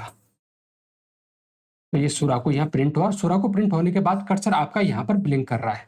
उसके बाद अगले प्रिंट टाइप में आपने लिखा है अकेडमी। तो जो अकेडमी आपने लिखा है वो जस्ट इसके आगे प्रिंट होगा या नीचे वाली लाइन में प्रिंट होगा? तो आपका जवाब होगा कि जस्ट उसके आगे प्रिंट होगा, क्योंकि कोड या प्रोग्रामिंग में भावनाओं की तो कोई जगह है ही नहीं। आपने जैसा लिखा है वैसे तो काम होगा। आपने सुराकू लिखा था, यहां पर आपका कर्सर ब्लिंक कर रहा था। अब उसके बाद आपने इसके आगे स्ट्रिंग लिखी है, नए प्रिंट टाइप में स्ट्रिंग लिखी है, उस बात से कोई फर्क नहीं पड़ेगा और अकेडमी आपका आगे प्रिंट हो जाएगा। अकेडमी आपका आगे प्रिंट हो जाएगा, और अकेडमी प्रिंट होने के बाद आपका कर्सर जो था वो यहां पर ब्लिंक हो रहा है। हाँ, जब आपने इस प्रिंटफ को प्रिंटफ में मैसेज जब आपने दो प्रिंटफ में लिखा है, तो शायद आपका इंटेंशन ये रहा होगा कि पहले वाली लाइन में सुराकू प्रिंट हो जाए और अगली लाइन में आपका अकेडमी प्रिंट हो जाए। लेकिन ऐसा करने के लिए आपको सुराकू प्रिंट होने के बाद में आपका जो कर्सर है उस कर्सर को अगली लाइन के बिगिनिंग में ट्रांसफर करना पड़ेगा। और ऐसा करने के लिए आप किसका यूज कर सकते हो? बैकस्लैश एन एस्केप सीक्वेंस या बैकस्लैश एन बैकस्लैश कांस्टेंट का आप यूज कर सकते हो, जिसका काम होता है कर्सर जहां पर भी है या जहां पर भी आपका बैकस्लैश एन एनकाउंटर होगा, इमीडिएटली कर्सर को अगली लाइन के बिगिनिंग में क्या कर देगा? ट्रांसफर कर देगा। मतलब आपको अगर आउटपुट ऐसा चाहिए, आपको आउटपुट ये ना के आपकी डिमांड ऐसी है कि पहली वाली लाइन में क्या प्रिंट हो? सुराकू, और अगली वाली लाइन में क्या प्रिंट हो?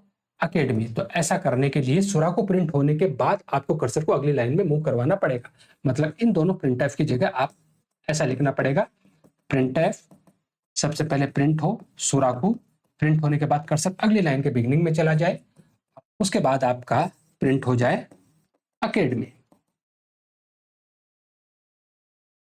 उसके बाद आपका अकेडमी प्रिंट हो जाए। अब देखो, सुराकू प्रिंट होने के बाद कर्सर अगली लाइन में आए या अकेडमी प्रिंट करने से पहले आपका कर्सर अगली लाइन में आए, दोनों में कोई फर्क थोड़ी है। आपका जवाब होगा बिल्कुल भी फर्क नहीं है। सुराकू प्रिंट होने के बाद आपका कर्सर अगली लाइन के बिगनिंग में आए या अकेडमी प्रिंट करने से पहले आपका कर्सर अगली लाइन के बिगनिंग में आए, बात एक ही है, कोई प्रॉब्लम नहीं है। मतलब आप चाहो तो इसको ऐसे भी लिख सकते हो, प्रिंटफ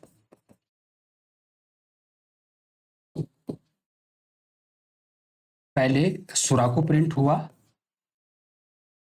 उसके बाद आपका अकेडमी प्रिंट होता, उससे पहले आपने अगली लाइन के बिगिनिंग में ट्रांसफर कर दिया और फिर आपने अकेडमी प्रिंट करवा दिया।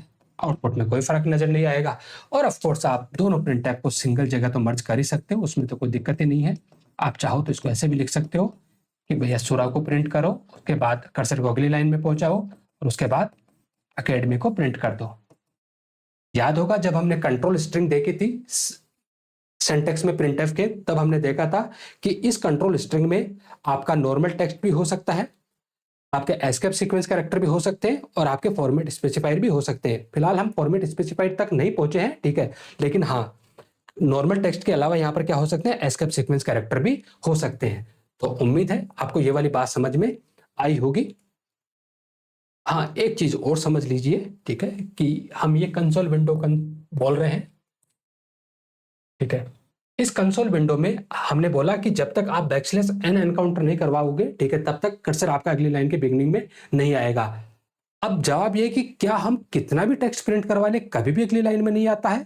तो जवाब होगा नहीं, ठीक है। इसकी एक लिमिट होती है, जैसे ये फिल हो जाएगा उसके बाद वो अगली लाइन में आके प्रिंटिंग स्टार्ट कर देगा। अब ऐसा नहीं होगा कि आमतौर पे जब हमारा टेक्स्ट बड़ा हो जाता है तो नीचे स्क्रॉलिंग मिल जाती है, वहां कंसोल पे आपको स्क्रॉलिंग नहीं मिलेगी, एक लिमिट के बाद में आ जाएगा। और वो लिमिट कितनी होती है? 80 कैरेक्टर की लिमिट होती है आपकी, 80 कैरेक्टर की वो लिमिट होती है। और यहाँ पर जो टोटल नंबर ऑफ लाइन्स आपको मिलती है वो 25 लाइन्स मिलती है। कितनी 25 लाइंस। ठीक है, मैं टर्बो के अकॉर्डिंग ये बात कर रहा हूं कि टर्बो में आपकी जो टोटल रो है, टोटल लाइंस है, वो कितनी है 25 लाइन है, और हर एक रो में टोटल कितने कैरेक्टर प्रिंट करवा सकते हो आप, तो 80 कैरेक्टर आप प्रिंट करवा सकते हो। मतलब 80 कैरेक्टर प्रिंट होने के बाद कर्सर आपका अगली लाइन में आ जाएगा। कुछ और एग्जाम्पल देख लेते हैं बैकस्लैश कांस्टेंट के। बैकस्लैश एन हो गया, बाकी को भी एक बार डिस्कस कर लेते हैं।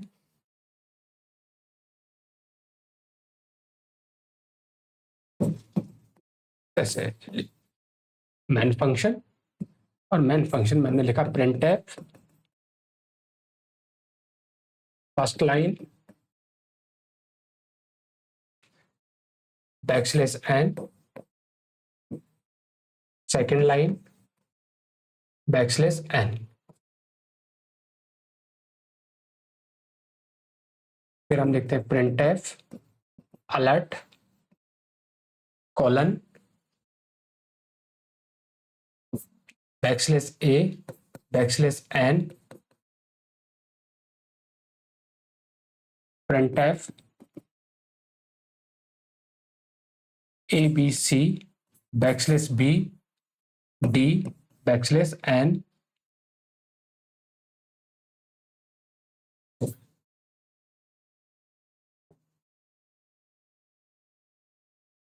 हम लिखते हैं यहां पर printf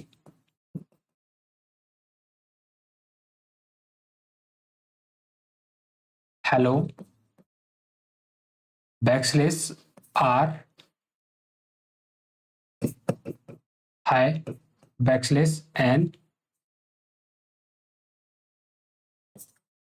printf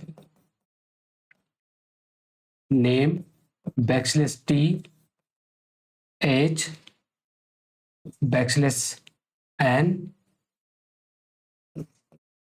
Suresh backslash t 30 backslash n।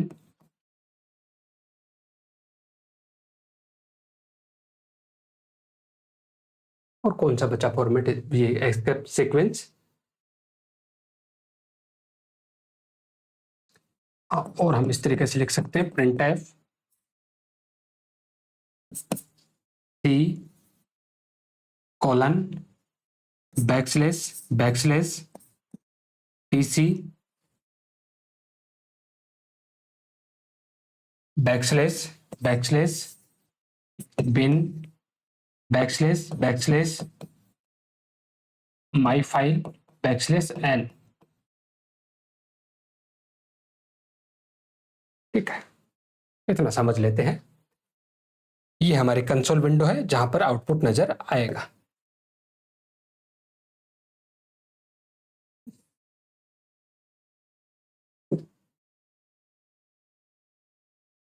देखो सबसे पहले printf, और printf में क्या लिखा आपने फर्स्ट लाइन, तो ये एज इट इज क्या होगा कंसोल पे प्रिंट होगा फर्स्ट लाइन। फर्स्ट लाइन के बाद में बैकस्लैश एन, तो बैकस्लैश एन कर्सर को अगली लाइन के बिगनिंग में शिफ्ट कर देगा। फिर क्या प्रिंट होगा सेकंड लाइन, तो यहां से प्रिंट हुआ आपका सेकंड लाइन। सेकंड लाइन के बाद में अगेन बैकस्लैश एन एनकाउंटर हुआ, तो कर्सर अगली लाइन के बिगनिंग में आ जाएगा। फिर आपका मैसेज आएगा अलर्ट कॉलन, अलर्ट कॉलन। ठीक है, जैसे आप फॉर्मेटिंग करोगे वैसे आपको मिल जाएगी। आपने कॉलन लगाया तो कॉलन वो आपका एज इट इज प्रिंट हो जाएगा। और फिर आपने लिखा बैकस्लैश ए, जैसे बैकस्लैश ए एनकाउंटर होगा उसी टाइम पे आपके सिस्टम से एक बीप की आवाज आएगी। अब बीप की आवाज आने के लिए आपके सिस्टम में स्पीकर का होना जरूरी है। अब स्पीकर भी नहीं है और आप ये चाहो कि नहीं साहब हमें तो बीप की आवाज चाहिए ही चाहिए, भले ही अंदर सीपीयू में छोटा वाला स्पीकर ही हो, कुछ ना कुछ ऐसा होना चाहिए जो क्या कर सके, साउंड प्रोड्यूस कर सके। तो आपके जैसे ही बैकस्लैश ए एनकाउंटर होगा एक हल्का सा आपका बीप का साउंड आएगा, उसके बाद बैकस्लैश एन एनकाउंटर हुआ तो कर्सर अगली लाइन के बिगिनिंग में आ जाएगा। उसके बाद प्रिंट हुआ एबीसी, क्या प्रिंट हुआ उसके बाद एबीसी, तो यहां से आपका एबीसी प्रिंट हुआ। एबीसी प्रिंट होने के बाद कर्सर आपका यहां ब्लिंक कर रहा था। फिर कौन एनकाउंटर हुआ, बैकस्लैश बी। जैसे बैकस्लैश बी एनकाउंटर होगा कर्सर आपका एक कदम पीछे आ जाएगा, मतलब करंट लाइन में एक कदम पीछे आ जाएगा, मतलब ये सी के जस्ट नीचे ब्लिंक करने लग जाएगा। ध्यान रखना इसका जो नेचर होता है वो नॉन डिस्ट्रक्टिव नेचर होता है, मतलब ये इरेज नहीं करेगा। ठीक है, सिर्फ कर्सर की पोजीशन यहां पर मूव होकर आई है सी के नीचे, और फिर आपने लिखा डी, इसका मतलब है कि अब ये सी को ओवरराइड कर देगा किससे, डी से, और इस सी की जगह क्या आ जाएगा अब डी आ जाएगा और फिर आपका कर्सर यहाँ पर अगले ब्लिंक कर रहा है, फिर आपका बैकस्लैश एन अनकाउंटर हुआ, कर्सर अगली लाइन के बिगिनिंग में, तो यहां से जो आउटपुट है वो ए बी डी है आपका। उसके बाद हेलो प्रिंट हुआ, तो क्या प्रिंट हुआ यहां से,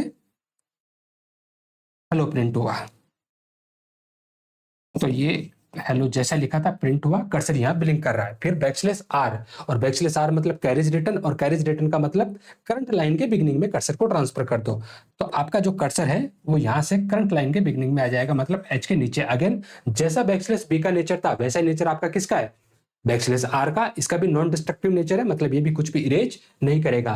और हेलो के बाद में बैकस्लैश आर करंट लाइन के बिगिनिंग में आया, फिर आपने प्रिंट करवाया हाई, मतलब ये वाला एच से रिप्लेस होगा, ये वाला ई आई से रिप्लेस हो जाएगा, और कर्सर फिलहाल आपका यहां पर ब्लिंक कर रहा है।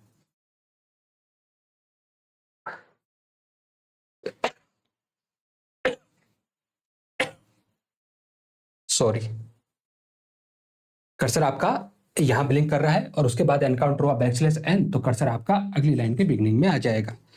तो यहां से जो आउटपुट आपको मिला है वो आउटपुट क्या मिला आपको, HILLO, हिल्लो। उसके बाद प्रिंटफ में अगेन आपने लिखा नेम, तो यहां से क्या प्रिंट हुआ, नेम। नेम के बाद में बैकस्लैश टी, और बैकस्लैश टी का मतलब होता है हॉरिजॉन्टल टेप, मतलब जितना आपका टेप होता है उस टेप के बराबर स्पेस आ जाएगा यहाँ पर, और फिर क्या प्रिंट होगा, एज, यहां से एज प्रिंट हुआ। उसके बाद बैकस्लैश एन, कर्सर अगली लाइन के बिगिनिंग में।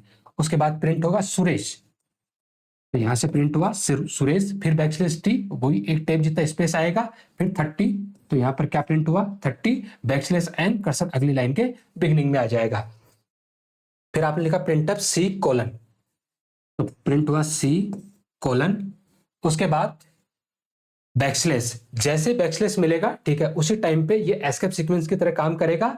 अब बैकस्लैश का जो काम होता है वो किसको प्रिंट करवाने के लिए होता है, बैकस्लैश को प्रिंट करवाने के लिए होता है। पहले वाला बैकस्लैश तो ये बताने के लिए कि ये क्या है, बैकस्लैश कांस्टेंट, और आगे वाले को वो एज इट इज प्रिंट कर देगा। तो सी कोलन बैकस्लैश प्रिंट हुआ। उसके बाद टीसी, फिर आपका डबल टाइम बैकस्लैश है बैकस्लैश प्रिंट करवाने के लिए, तो प्रिंट हुआ आपका बैकस्लैश बिन, बिन के बाद फिर बैकस्लैश, और उसके बाद माई फाइल, उसके बाद आ जाएगा आपका my file backslash n, cursor अगली लाइन के बिगिनिंग में, नो मोर स्टेटमेंट, प्रोग्राम आपका टर्मिनेट हो जाएगा। ठीक है, तो बैकस्लैश ए बैकस्लैश एन को डिस्कस कर लिया, बी को डिस्कस कर लिया, आर को backslash single quotes double quotes question mark backslash zero. ठीक है, हाँ इन कोड देख लेते हैं, single quotes double quotes question mark और बैकस्लैश जीरो, ये भी इंपॉर्टेंट चीज है।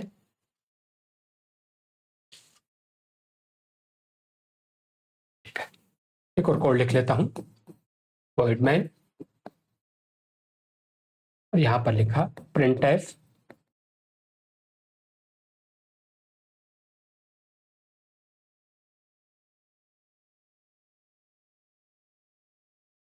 लिखा हेलो, हेलो के बाद में स्पेस है, स्पेस के बाद में बैकस्लैश सिंगल कोट्स है, फिर आपने लिखा वेलकम बैकस्लैश सिंगल कोट्स, फिर आपने डबल कोट्स लिखे,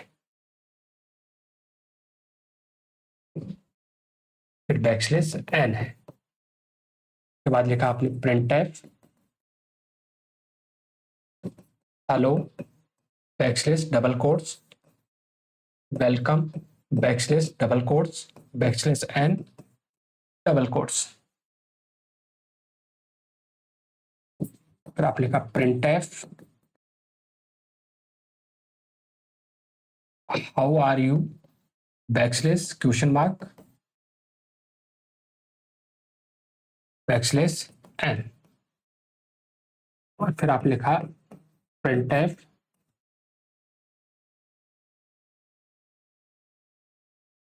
सुराकू backslash zero academy backslash N, ऐसा कुछ आपने लिखा है और पूछा है कि इसका आउटपुट क्या आने वाला है। मान के चलो ये कंसोल जहां पर हमें आउटपुट नजर आएगा, तो देखिए सबसे पहले क्या प्रिंट होगा, हेलो प्रिंट हुआ। हेलो प्रिंट होने के आगे लिखा आपने स्पेस, स्पेस प्रिंट होने के बाद में बैकस्लैश सिंगल कोट्स। अब बैकस्लैश सिंगल कोट्स का काम होता है सिंगल कोट्स को प्रिंट करवाना, तो ये सिंगल कोट्स को प्रिंट करवाएगा। और उसके बाद वेलकम, वेलकम प्रिंट होने के बाद में अगेन बैकस्लैश सिंगल कोट्स, तो ये सिंगल कोट्स को प्रिंट करेगा। बैकस्लैश एन अगली लाइन के बिगिनिंग में आ जाएगा। फिर आपने लिखा हेलो, तो हेलो प्रिंट हुआ। हेलो प्रिंट होने के बाद में बैकस्लैश डबल कोट्स प्रिंट होगा। उसके बाद वेलकम, वेलकम के बाद में फिर बैकस्लैश डबल कोट्स, तो डबल कोट्स बैकस्लैश एन अगली लाइन के बिगिनिंग में आ जाएगा। उसके बाद प्रिंट होगा हाउ आर यू, प्रिंट हुआ हाउ आर यू।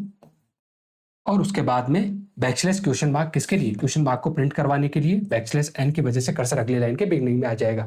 फिर आपने लिखा सुराकू, और सुराकू के बाद में क्या है? Backslash zero. ध्यान रखना, कोई भी जब स्ट्रिंग होती है, ठीक है, इस स्ट्रिंग का जो टर्मिनेशन होता है वो टर्मिनेशन किससे होता है? बैकस्लैश जीरो से। बैकस्लैश जीरो को आप क्या बोलते हो? यहां से नल कैरेक्टर बोलते हो। क्या बोलते हो? नल कैरेक्टर बोलते हो। कितनी बड़ी स्ट्रिंग है आपकी, ठीक है, अगर उस स्ट्रिंग में कहीं पर भी बैकस्लैश जीरो एनकाउंटर हो गया तो उसी टाइम पे ये समझा जाएगा कि इस स्ट्रिंग का क्या हो चुका है? टर्मिनेशन हो चुका है। मतलब इसके आगे कोई कैरेक्टर है ही नहीं। भले ही हजारों कैरेक्टर हो, उस बात से कोई फर्क नहीं पड़ता।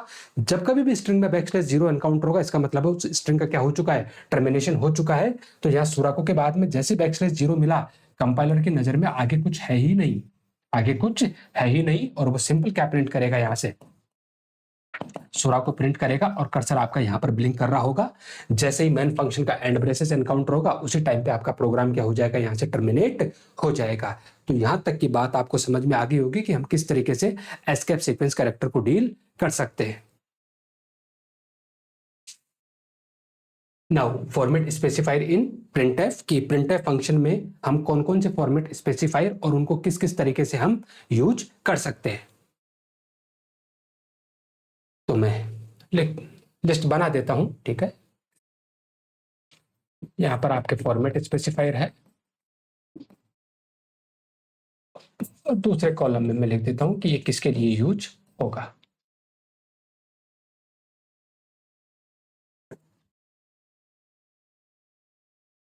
कह दो, जो पहला फॉर्मेट स्पेसिफायर है वो %C है।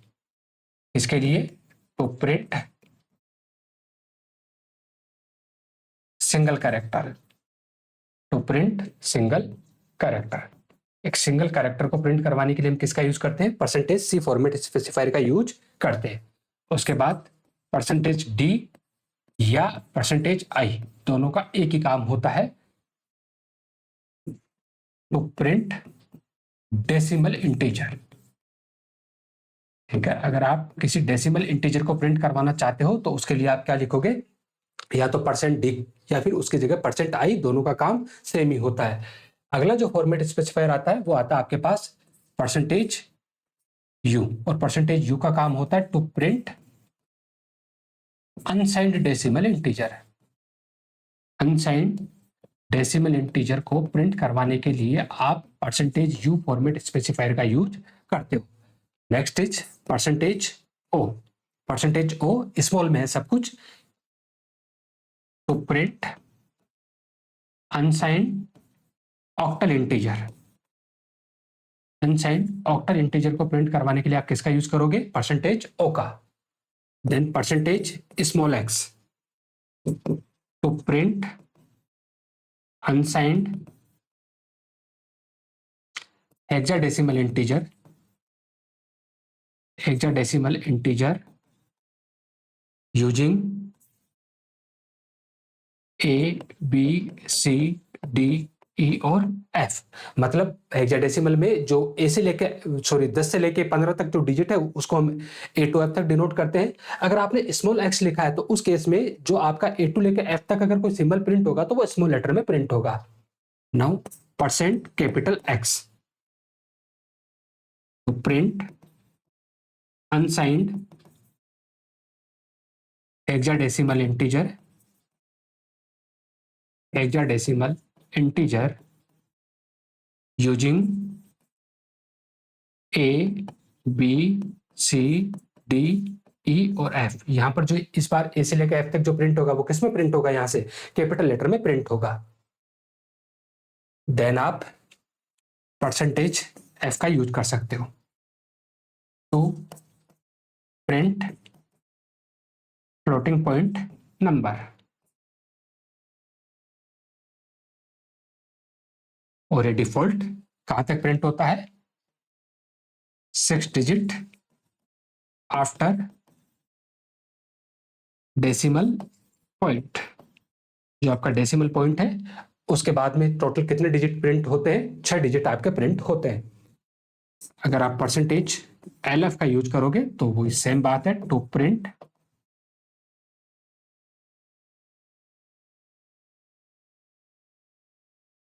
Double type value. तो डबल टाइप का वेरिएबल है, उसकी वैल्यू प्रिंट करवाने के लिए, और डबल में भी जो आपका पॉइंट के बाद जो डिजिट प्रिंट होते हैं वो हमेशा 6 डिजिट ही प्रिंट होते हैं। अब इस बात से कंफ्यूजन मत तो ना कि जो आपका फ्लोट होता है वो सिंगल प्रिसिशन होता है और डबल आपका डबल प्रिसिशन होता है। सिंगल प्रिसिशन का मतलब होता है कि जो एक्यूरेसी होती है वो 6 से 7 डिजिट तक रहती है, जबकि जो आपका डबल होता है उसकी जो एक्यूरेसी रहती है वो लगभग 15 से 16 डिजिट तक उसकी एक्यूरेसी को वो मेंटेन करके रखता है। Then percentage E, percentage E का यूज हम कब करेंगे, to print floating point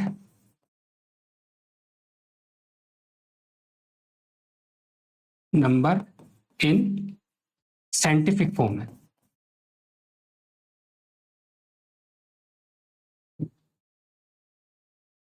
scientific या एक्सपोनेंशियल,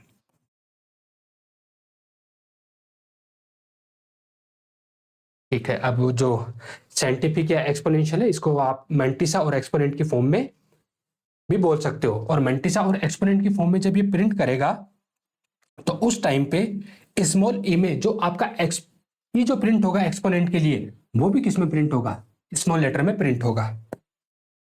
वो भी किस में प्रिंट होगा, आपका स्मॉल लेटर में प्रिंट होगा। आप चाहो तो इसकी जगह परसेंट कैपिटल ई भी कर सकते हो, तब इसका काम क्या हो जाएगा, टू प्रिंट, मैं शॉर्ट में लिख देता हूं, same as percentage E but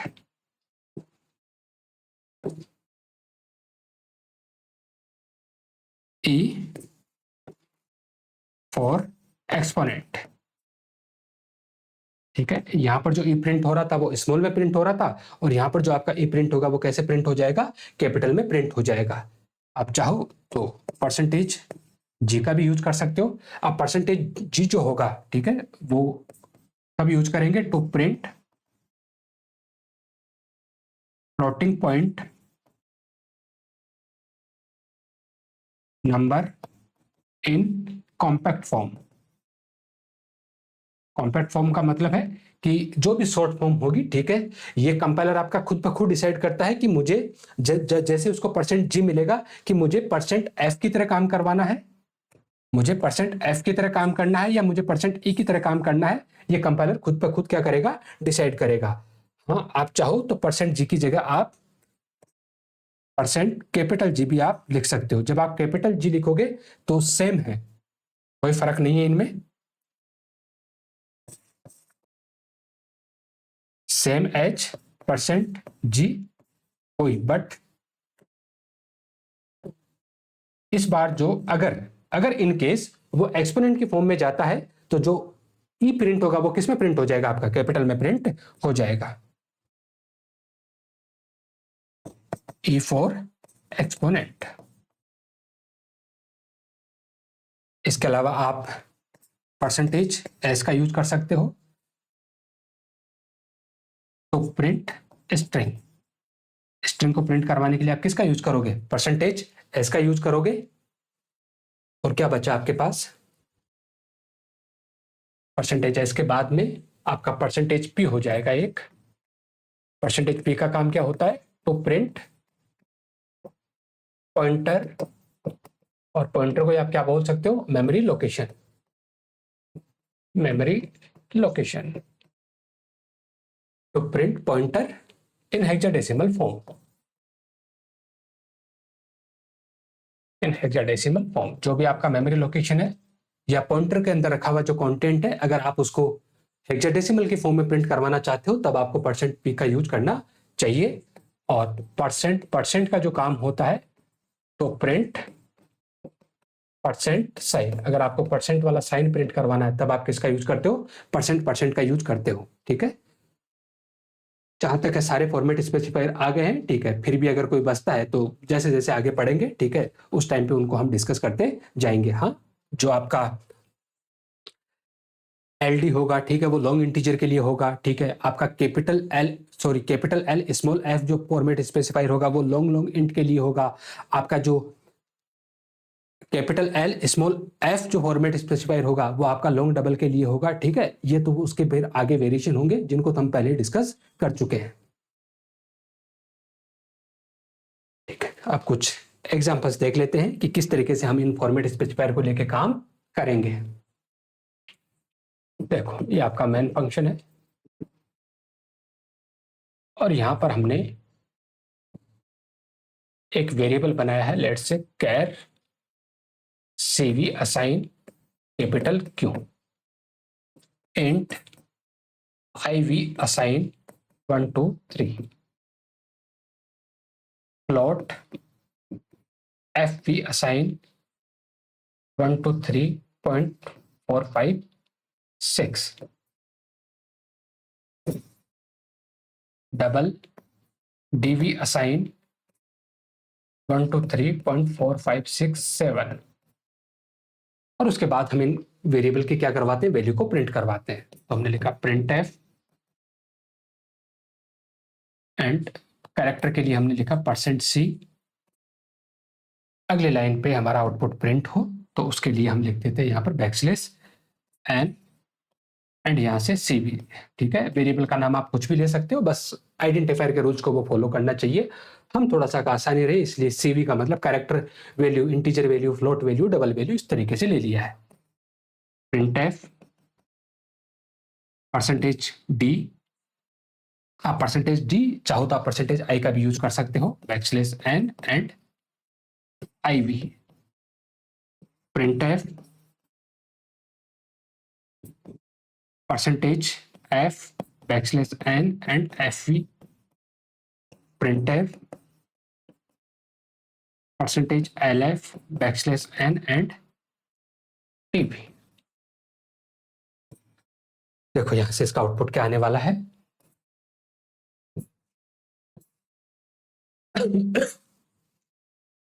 obviously जब ये प्रोग्राम एग्जीक्यूट हो रहा होगा तो मेमोरी में कुछ स्पेस मिलेगा। 1 बाइट का ब्लॉक बनेगा किसके लिए, cv के लिए, जिसमें वैल्यू चली जाएगी कैपिटल क्यू। 2 बाइट का ब्लॉक बनेगा अगर 16 बिट आर्किटेक्चर कंपाइलर की बात करें तो iv के लिए, और उसमें वैल्यू चली जाएगी 1 2 3। ऐसे ही एक 4 बाइट का ब्लॉक बनेगा fv के लिए और उसमें वैल्यू चली जाएगी आपकी 1 2 3.456, और एक 8 बाइट का ब्लॉक बनेगा आपका dv के लिए और उसमें वैल्यू चली जाएगी 1 2 3.4567। मान के चलो इसका जो बेस एड्रेस है वो 1000 है, इसका 2000 है, इसका 3000 है और इसका 4000 है। फिलहाल कर हमारे लिए इसका कोई रोल नहीं है, ठीक है, लेकिन फिर भी ये आदत में हम रखेंगे। उसके बाद प्रिंटफ में आपने लिखा %c। अब देखो जैसे ही कोई फॉर्मेट स्पेसिफायर मिलेगा उसी टाइम पे आपका जो कंट्रोल है, ठीक है, वो सीधा कॉमा के बाद जाएगा और कॉमा के बाद जाके देखेगा कुछ है क्या। कॉमा के बाद क्या है, cv। अब cv के अंदर जो भी कंटेंट है उसको कैरेक्टर फॉर्म में प्रिंट कर देगा। हमने बोला cv के अंदर जो भी कंटेंट है उसको किस में प्रिंट कर देगा, अगर प्रिंट कर सका तो किस में प्रिंट कर देगा, ये कैरेक्टर फॉर्मेट में प्रिंट कर देगा। cv के अंदर क्या है, क्यू, तो क्यू को ये कैरेक्टर फॉर्म में प्रिंट कर देगा। अब हो सकता है कि इस क्यू की जगह 65 मिलता, अब 65 तो एक इंटीजर है, क्या उस इंटीजर को कैरेक्टर में लिखा जा सकता? तो जवाब होगा ये 65 का इक्विवेलेंट कौन बेटा, आपका कैपिटल ए। तो फिर क्या प्रिंट कर देता, वो कैपिटल ए प्रिंट कर देता। तो यहां से क्या प्रिंट होगा, कैपिटल क्यू। वापस से आएगा, आगे फिर मूव होगा, क्या मिला, बैकस्लैश एन। जैसे बैकस्लैश एन मिलेगा कर्सर को अगली लाइन के बिगनिंग में ट्रांसफर कर देगा। फिर %d की जगह आई, आई में क्या है 1 2 3, तो यहां से क्या प्रिंट हुआ 1 2 3 बैकस्लैश एन की वजह से अगली लाइन के बिगनिंग में %f, और %f की जगह क्या हो जाएगा, fv। fv की वैल्यू है 123.456। अब जो आपका %f और %lf होता है वो पॉइंट के बाद में 6 डिजिट प्रिंट करते हैं बाय डिफॉल्ट। हालांकि आगे जाके इनको कंट्रोल कर लेंगे, लेकिन फिलहाल 6 डिजिट तो 3 तो हो गई, 3 इसके आगे क्या लगा देगा, 0 लगा देगा, और ऐसे फिर आपके डबल की वैल्यू प्रिंट हो जाएगी 123.4567 एंड 00। इस तरीके से इसका आउटपुट आपको देखने को मिलेगा। अब मान के चलो आपने कुछ ऐसा कोड लिख रखा है, इंट ए असाइन 33, और फिर आपने लिख रखा है printf %d एंड a, ऐसा आपने प्रिंट करवाया है। तो ऑब्वियसली इसका जो आउटपुट है, मान के चलो ये आपकी कंसोल विंडो है, तो इस कंसोल विंडो पे क्या प्रिंट हो जाएगा, %d की जगह a की वैल्यू, और a में क्या है 33, तो यहां से क्या प्रिंट हो जाएगा, 33 प्रिंट हो जाएगा। अब मैं ये चाहता हूं कि आउटपुट ऐसा आए, value of a is 33, output ऐसा आए वैल्यू ऑफ a इज 33। तो आप जब नोटिस करोगे तो वैल्यू ऑफ a इज यहां तक का जो है वो तो क्या है, स्ट्रिंग है, मतलब मैसेज है जो एज इट इज प्रिंट होगा, और उसके बाद 33 किसकी वैल्यू है आपके पास, a की वैल्यू है। तो आप चाहो तो इसको कैसे लिखोगे, कुछ इस तरीके से आपको लिखना पड़ेगा, printf value of a is %d, और %d की जगह किसकी वैल्यू प्रिंट करवा दीजिए, आप a की वैल्यू प्रिंट करवा दीजिए। तो जब ये प्रिंटिंग की बारी इसकी आएगी, तो देखो वैल्यू ऑफ a इज, यहां तक का तो मैसेज है एज इट इज प्रिंट होगा, फिर क्या मिला %d, फॉर्मेट स्पेसिफायर मिला, कॉमा के बाद जाएगा कौन मिला, a में रखा हुआ कंटेंट क्या है 33, और इस ये जो आपका %d है वो किससे रिप्लेस हो जाएगा, 33 से रिप्लेस हो जाएगा, और मैसेज आ जाएगा वैल्यू ऑफ a इज 33। अब मान के चलो मल्टीपल वेरिएबल हमारे पास में है, जैसे man and int a assign 22 and b assign 33। Variable वाली क्लास में हम डिस्कस कर चुके हैं कि इस तरीके से हम वेरिएबल का क्या कर सकते हैं, डिक्लेरेशन कर सकते हैं, और डिक्लेरेशन के टाइम पे हम उनको इनिशियलाइज करवा सकते हैं। और हमको आउटपुट कुछ ऐसा चाहिए है ना, मैं पहले आउटपुट बता देता हूं कि आउटपुट ऐसा चाहिए, वैल्यू कॉलन ऐसे ले, value of a is 22 and value of b is 33, ऐसा प्रिंट होना चाहिए, ऐसा आउटपुट है, ठीक है। अब देखो ज्यादा दिमाग मत लगा लेना, बोले नहीं इसको तो इतना झमेला करने की कहाँ जरूरत है, सीधा सीधा ऐसे भी तो लिख सकते हैं, printf value of a is 22, ठीक है, बोला सीधा ऐसा ही लिख दो, ठीक है।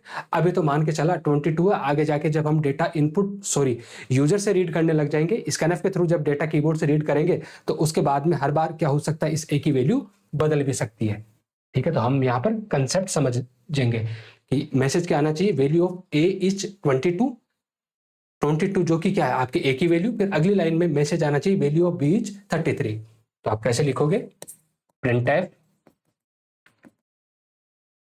Value of a is %d \n, और %d की जगह किसकी वैल्यू प्रिंट हो जाए, a की वैल्यू, और फिर अगले printf में आप लिखोगे printf value of b is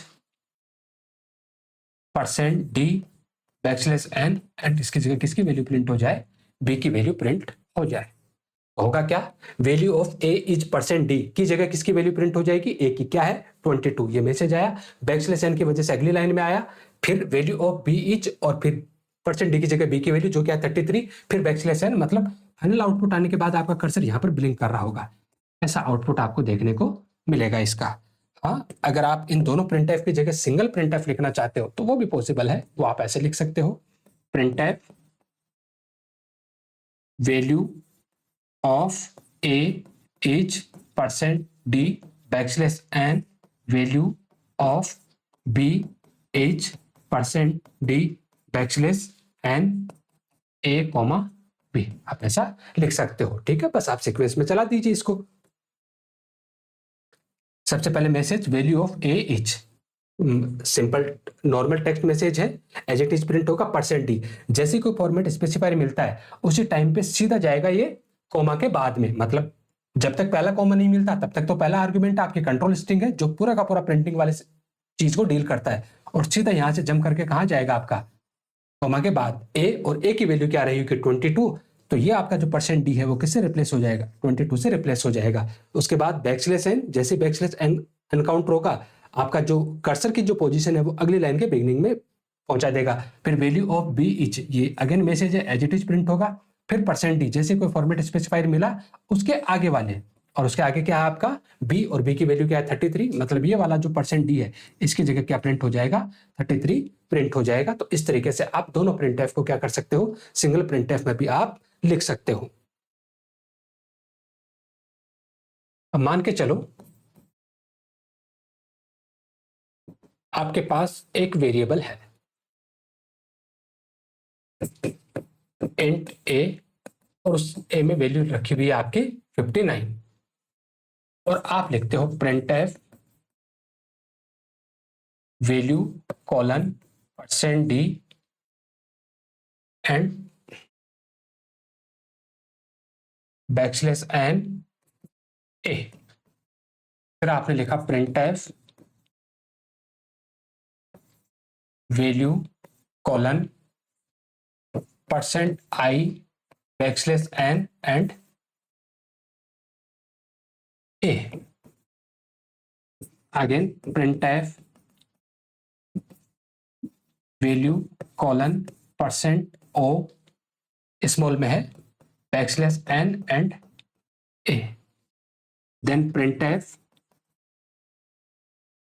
value colon %x \n and a। printf value colon %X \n a and program end. अब हम देखते हैं कि इस वाले कोड का आउटपुट क्या आने वाला है।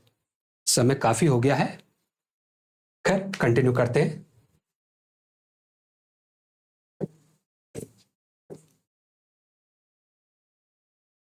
मान के चलो ये कंसोल विंडो है जहां पर हमें आउटपुट नजर आएगा। एक वेरिएबल आपने बनाया है a, तो एक 2 बाइट का ब्लॉक बना होगा जिसका नाम है a, और उस a में डेटा आपने रखा है यहाँ पर 59, और मान के चलो कि इसका एड्रेस है 2318।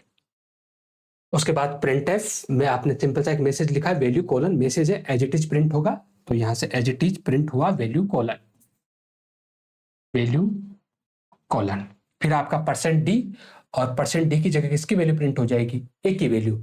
अब a चूंकि इंटीजर है उसको किस फॉर्मेट में प्रिंट करेगा, ये डेसिमल के फॉर्मेट में प्रिंट करेगा। बाय डिफॉल्ट जो वैल्यू होती है वो होती किस में है, आपकी डेसिमल में होती है, तो यहां से क्या प्रिंट हो जाएगा 59 प्रिंट हो जाएगा। उसके बाद \n की वजह से कर्सर अगली लाइन के बिगिनिंग में आ जाएगा। अगले प्रिंटफ में आपने अगेन मैसेज दिया वैल्यू कॉलन, तो प्रिंट होगा वैल्यू कॉलन एंड %i। जो %i होता है वो अगेन इंटीजर, और जो इंटीजर होता है वो बाय डिफॉल्ट डेसिमल के लिए ही होता है, तो अगेन यहां से जो मैसेज आएगा वैल्यू जो आएगी वो 59, और \n की वजह से अगली लाइन के बिगिनिंग में फिर आएगा वैल्यू कॉलन, और कौन सा वाला फॉर्मेट स्पेसिफायर है %o, इसके लिए ऑक्टल के लिए, मतलब यहां पर जो भी वैल्यू प्रिंट होगी वो ऑक्टल में प्रिंट होगी। अब ऑक्टल में किसकी वैल्यू प्रिंट होगी, जो कंटेंट यहां पर है a, और a में क्या रखा हुआ है 59, तो इस 59 जो कि डेसिमल में है उसको किस में कन्वर्ट किया जाएगा, ऑक्टल में कन्वर्ट किया जाएगा, और उसके बाद इसका ऑक्टल रिप्रेजेंटेशन यहाँ पर लिख दिया जाएगा। मैं उम्मीद करता हूं कि आपको ये कन्वर्जन तो आता ही होगा कि किस तरीके से हम डेसिमल को ऑक्टल में कन्वर्ट कर सकते हैं। हालांकि 2 तरीके इसके, ठीक है, आमतौर पे जो अपन जुगाड़ यूज करते हैं वो 2 की पावर 0, 1, 2, 3, 4, 5 इस तरीके से, ठीक है, 2 की पावर 0, 1, 2, 4, 8, 16, 32 इस तरीके से सिलसिला चलता रहता है, ठीक है। एक तरीका तो ये होता है कि आप किसी भी डेसिमल को डायरेक्टली ऑक्टल में कन्वर्ट कर सकते हो। दूसरा तरीका ये होता है कि भैया पहले डेसिमल को बाइनरी में कन्वर्ट कर लो और फिर बाइनरी को आप ऑक्टल में कन्वर्ट कर लो, जो आपकी इच्छा है, जिस आपकी इच्छा है आप कर सकते हो। तो मैं सबसे पहले इसको बाइनरी में कन्वर्ट कर लेता हूँ, ठीक है। मैं दोनों से करके बता देता हूँ एक बार। देखो 59 है, किस में है आपका डेसिमल में, इसको बाइनरी में कन्वर्ट करना है। आप जब बाइनरी में कन्वर्ट करेंगे, अच्छा वैल्यू बड़ी है,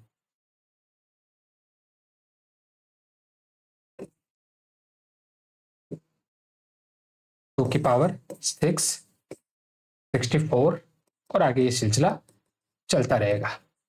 तो देखो जब भी हम इस टाइप से कन्वर्जन करते हैं तो जो भी नंबर होता है हम उस नंबर के जस्ट बराबर या छोटा नंबर इस लिस्ट में देखते हैं। तो जस्ट बराबर तो नहीं है, लेकिन जस्ट छोटा नंबर कौन सा वाला है आपका 32, यहाँ पर जस्ट छोटा नंबर है, ठीक है।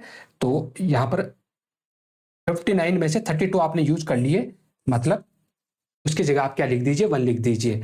अब उसके बाद में 32, 16 को भी आपको यूज करना पड़ेगा, क्योंकि 32 और 16 कितने हो गए आपके, 48 हो गए ना। 32 और 16 48, और चाहिए कितने, 59 चाहिए आपको, तो 11 और चाहिए, मतलब ये 8, ये तो 10, और एक 11, और जो यूज नहीं किया वहां पर 0 लिख दीजिए। तो ये जो आपको मिला वो किसका बाइनरी है, आपका 59 का बाइनरी है। अब बाइनरी को ऑक्टल में कन्वर्ट करते हैं, तो हमें पता है कि ऑक्टल नंबर को रिप्रेजेंट करने के लिए 3 बिट काफी होते हैं, क्योंकि ऑक्टल का जो बेस होता है वो 8 होता है, उसमें जो रेंज होती है वो 0 से लेके 7 तक होती है, और 0 से लेके 7 तक के नंबर को रिप्रेजेंट करने के लिए 3 बिट काफी होती है। तो यहां पर हम 3 3 के जोड़े बनाएंगे राइट साइड से, ये 3 का एक जोड़ा, ये 3 का जोड़ा, कुछ कम पड़ते तो आगे 0 लिख लेते। तो 011 किसके बराबर होता है, 2 और 1 3 के बराबर होता है।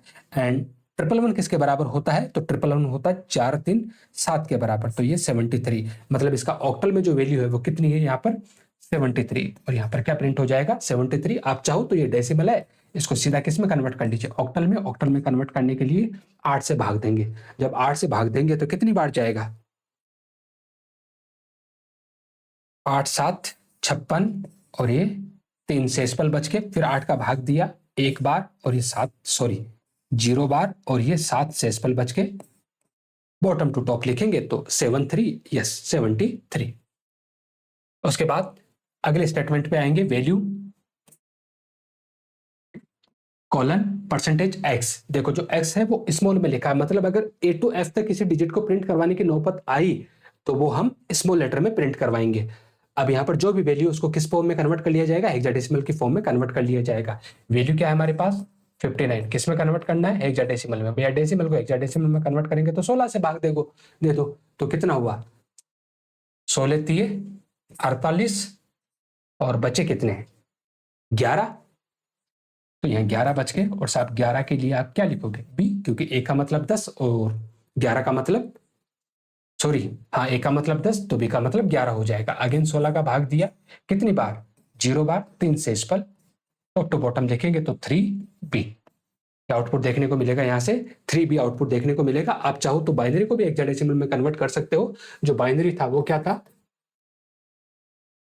111 एंड 011। अब हेक्साडेसिमल है तो 4 4 के पेयर बनाएंगे, यहाँ 2 कम पड़े तो 2 0, तो 0011 3 के बराबर हो जाएगा, और 1011 11, और 11 का मतलब p। तो इस तरीके से भी आप लिख सकते हो। फिर लिखा value colon percentage capital x, और कैपिटल एक्स का मतलब है कि भैया ए टू एफ तक कोई डिजिट की जरूरत पड़ी तो वो कैपिटल लेटर में प्रिंट होगी। ए में वैल्यू है 59, उसको अभी अभी हमने हेक्साडेसिमल में कन्वर्ट किया था 3b, और यहां से हमें आउटपुट देखने को मिलेगा 3b। क्या आउटपुट देखने को मिलेगा हमें यहां से 3b आउटपुट देखने को मिलेगा। उम्मीद है ये वाली बात भी आपको समझ में आई होगी। Now return value of printf function, ठीक है, ये बात हम पहले डिस्कस कर चुके हैं कि प्रिंटफ फंक्शन का जो रिटर्न टाइप होता है वो इंट होता है, और प्रिंटफ फंक्शन का रिटर्न टाइप इंट होने का मतलब है कि प्रिंटफ फंक्शन जब वैल्यू रिटर्न करेगा तो वो इंट टाइप की वैल्यू रिटर्न करता है। और क्या रिटर्न करता है, उसने एक्चुअल में कंसोल विंडो पे कितने कैरेक्टर प्रिंट किए हैं, उसने एक्चुअल में कंसोल विंडो पे कितने कैरेक्टर प्रिंट किए हैं वो वाली बात वो रिटर्न करके दे देगा। The printf function return the total number of character printed on the screen. अब जब ये प्रिंट करे तो एक चीज ध्यान रखना, जितने भी आपके एस्केप सीक्वेंस कैरेक्टर होते हैं उनको वो सिंगल कैरेक्टर की तरह ट्रीट करता है। दी वाइट स्पेस कैरेक्टर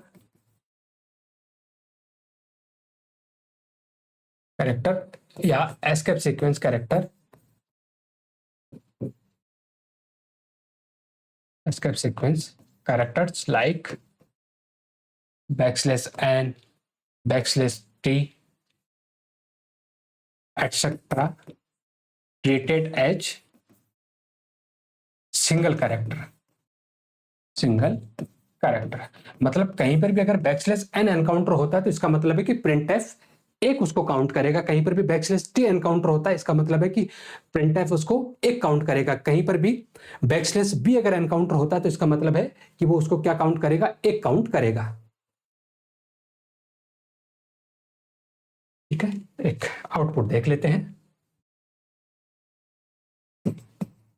ठीक है, मान के चलो एक मैन फंक्शन हमने लिया है और मैन फंक्शन में हमने लिखा ए बी सी। हम लिखते हैं प्रिंट एफ हेलो। ठीक है, ऐसा कोई स्टेटमेंट हमने लिखा है। तो देखो, अगर मैं, ये असाइनमेंट ऑपरेटर है, ठीक है, ये असाइनमेंट ऑपरेटर के लेफ्ट साइड है और ये असाइनमेंट ऑपरेटर की राइट साइड है। अगर ऐसा कहीं पर लिखा हुआ है तो सबसे पहले कौन इवेलुएट होगा? तो आपका जवाब होगा असाइनमेंट ऑपरेटर के राइट साइड में लिखा हुआ पहले इवेलुएट होता है। अब असाइनमेंट ऑपरेटर के राइट साइड में भले ही कुछ भी लिखा हो, भले ही कुछ का मतलब है कोई कांस्टेंट हो सकता है, कोई लिटरल हो सकता है, कोई वेरिएबल हो सकता है, कोई एक्सप्रेशन हो सकती है, एक्सप्रेशन के अलावा कोई फंक्शन कॉल हो सकता है, कुछ भी हो सकता है। ठीक है, तो असाइनमेंट ऑपरेटर के राइट साइड में कुछ भी हो, ठीक है, वो पहले इवेलुएट होता है और उसके बाद राइट साइड में लिखा हुआ जो कुछ भी उसका जो रिजल्ट आता है वो लेफ्ट साइड में रखे हुए वेरिएबल में क्या करवा दिया जाता है? असाइन करवा दिया जाता है। तो यहां पर मैं स्टेटमेंट को कुछ ऐसा लिखने वाला हूं, मैं लिखा ए असाइन। तो मैं उम्मीद करता हूं कि आपको इसमें किसी भी तरह की दिक्कत नहीं जानी चाहिए। ये असाइनमेंट ऑपरेटर है, असाइनमेंट ऑपरेटर के राइट साइड में लिखा हुआ पहले इवेलुएट होगा, मतलब ये वाला पोर्शन पहले इवेलुएट होगा और इसका जो भी रिजल्ट आएगा, ठीक है, वो रिजल्ट किस में चला जाएगा? ए में चला जाएगा। या मैं यूं कहूं कि जो आपका फंक्शन कॉलिंग स्टेटमेंट होता है वो हमेशा रिटर्न वैल्यू से रिप्लेस हो जाता है। जैसे जब ये प्रिंटफ चलेगा तो ये जो कुछ भी लाएगा, तो ये जो इसका कॉलिंग स्टेटमेंट है वो कॉलिंग स्टेटमेंट इसकी रिटर्न वैल्यू से रिप्लेस हो जाएगा। जैसे मान के चलो ये 50 लेके आया, क्या लेके आया? 50। तो इस पूरी के पूरे स्टेटमेंट की जगह क्या आ जाएगा? 50। और फिर ये 50 किस में चला जाएगा? यहां से ए में चला जाएगा। तो हर एक फंक्शन का जो कॉलिंग स्टेटमेंट होता है वो हमेशा किससे रिप्लेस हो जाता है? रिटर्न वैल्यू से रिप्लेस हो जाता है।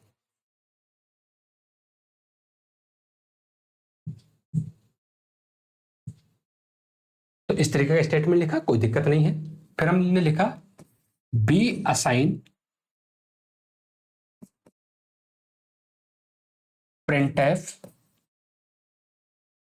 वेलकम बैकस्लैश एन, और आगे स्टेटमेंट लिखते हैं C assign printf A value colon %d backslash t B value colon backslash %d backslash n and a comma b and आखिरी में हम लिखते हैं printf c value %d and c। ठीक है, ये हमने कैपिटल लेटर में लिखे, ये स्मॉल में लिखे। हमें पता है कि मैसेज में कुछ भी लिखो कोई फर्क नहीं पड़ता है। हाँ, यहां पर अगर इस ए बी को कैपिटल लिख दोगे तब वो गलत होगा, क्योंकि फिर वो एरर दे देगा कि हम इस सिंबल का रिकॉग्नाइज नहीं कर पा रहे हैं, cannot identify the symbol capital A capital B, इस टाइप की एरर कंपाइलर दे देगा। अब इस कोड को एक बार एग्जीक्यूट करवाते हैं। यहां पर 3 वेरिएबल आपने बनाए, ए बी और सी। 3 वेरिएबल आपने बनाए, ए बी और सी। फिलहाल ए में क्या रखा हुआ है? गार्बेज। बी में क्या रखा हुआ है? गार्बेज। और सी में क्या रखा हुआ है? गार्बेज, क्योंकि ए बी सी तीनों के तीनों आपके क्या है? अनइनिशियलाइज्ड वेरिएबल है। अभी असाइनमेंट ऑपरेटर है, इसके राइट साइड में पहले जो लिखा हुआ है वो पहले इवेलुएट होगा। ये कंसोल विंडो जहां पर हमें आउटपुट नजर आएगा। तो प्रिंटफ ने प्रिंट किया HELLO, प्रिंट किया HELLO। ये इस प्रिंटफ का काम हुआ, इसने प्रिंट किया। और जैसे इसका डबल कोट्स एनकाउंटर हुए, ठीक है, इसका मतलब है कि इसका काम क्या हो चुका है? फिनिश हो चुका है। तो इसने टोटल कितने कैरेक्टर प्रिंट किए? तो आप काउंट करो, 1 2 3 4 5, टोटल 5 कैरेक्टर प्रिंट किए। मतलब ये जो पूरा का पूरा स्टेटमेंट है, इस पूरे के पूरे स्टेटमेंट की जगह क्या आ जाएगा? 5। और वो 5 किस में चला जाएगा? ए में। तो यहां से ए की वैल्यू क्या होगी? 5। ध्यान रखना, कर्सर आपका यही ब्लिंक कर रहा है, कर्सर आपका इतना प्रिंट करने के बाद में यहीं पर ब्लिंक कर रहा है। उसके बाद आपने लिखा printf वेलकम, तो इसके आगे प्रिंट होगा WELCOME, वेलकम। उसके बाद बैकस्लैश n, इसकी वजह से कर्सर आपका अगली लाइन के बिगिनिंग में आ जाएगा। और जैसे इसका डबल कोट्स एनकाउंटर हुआ, इसका मतलब है कि इस प्रिंटफ का काम फिनिश हो चुका है। जैसे प्रिंटफ का काम फिनिश हो चुका है, ये काउंट करेगा कि मैंने टोटल कितने कैरेक्टर प्रिंट किए। तो कितने कैरेक्टर प्रिंट किए, 1 2 3 4 5 6 7, और जितने भी एस्केप सीक्वेंस कैरेक्टर होते हैं उनको एक कैरेक्टर की तरह ट्रीट किया जाएगा। तो 7 और 1 8, और इस पूरे के पूरे स्टेटमेंट की जगह 8 आएगा, जो किस में चली जाएगी, वैल्यू बी में। तो बी की वैल्यू क्या आ गई, यहां से 8 आ गई। उसके बाद आपने लिखा है प्रिंट ए वैल्यू, तो ए स्पेस वैल्यू के बाद में यहां स्पेस, स्पेस के बाद में है कोलन, कोलन के बाद में आपने लिखा %d, %d की जगह किसकी वैल्यू प्रिंट हो जाएगी, यहां से ए की वैल्यू। ए में क्या है 5, तो यहां से 5 प्रिंट हुआ। ठीक है, ध्यान रखना कोलन से पहले स्पेस है, कोलन के बाद में स्पेस नहीं है। फिर यहाँ कोई स्पेस नहीं है, बैकस्लैश टी, जैसे बैकस्लैश टी थोड़ा सा गैप आएगा, ठीक है, और कर्सर यहाँ पर ब्लिंक करने लग जाएगा। फिर प्रिंट होगा बी वैल्यू, क्या प्रिंट होगा यहाँ से, B space value space colon, %d की जगह बी की वैल्यू क्या है 8।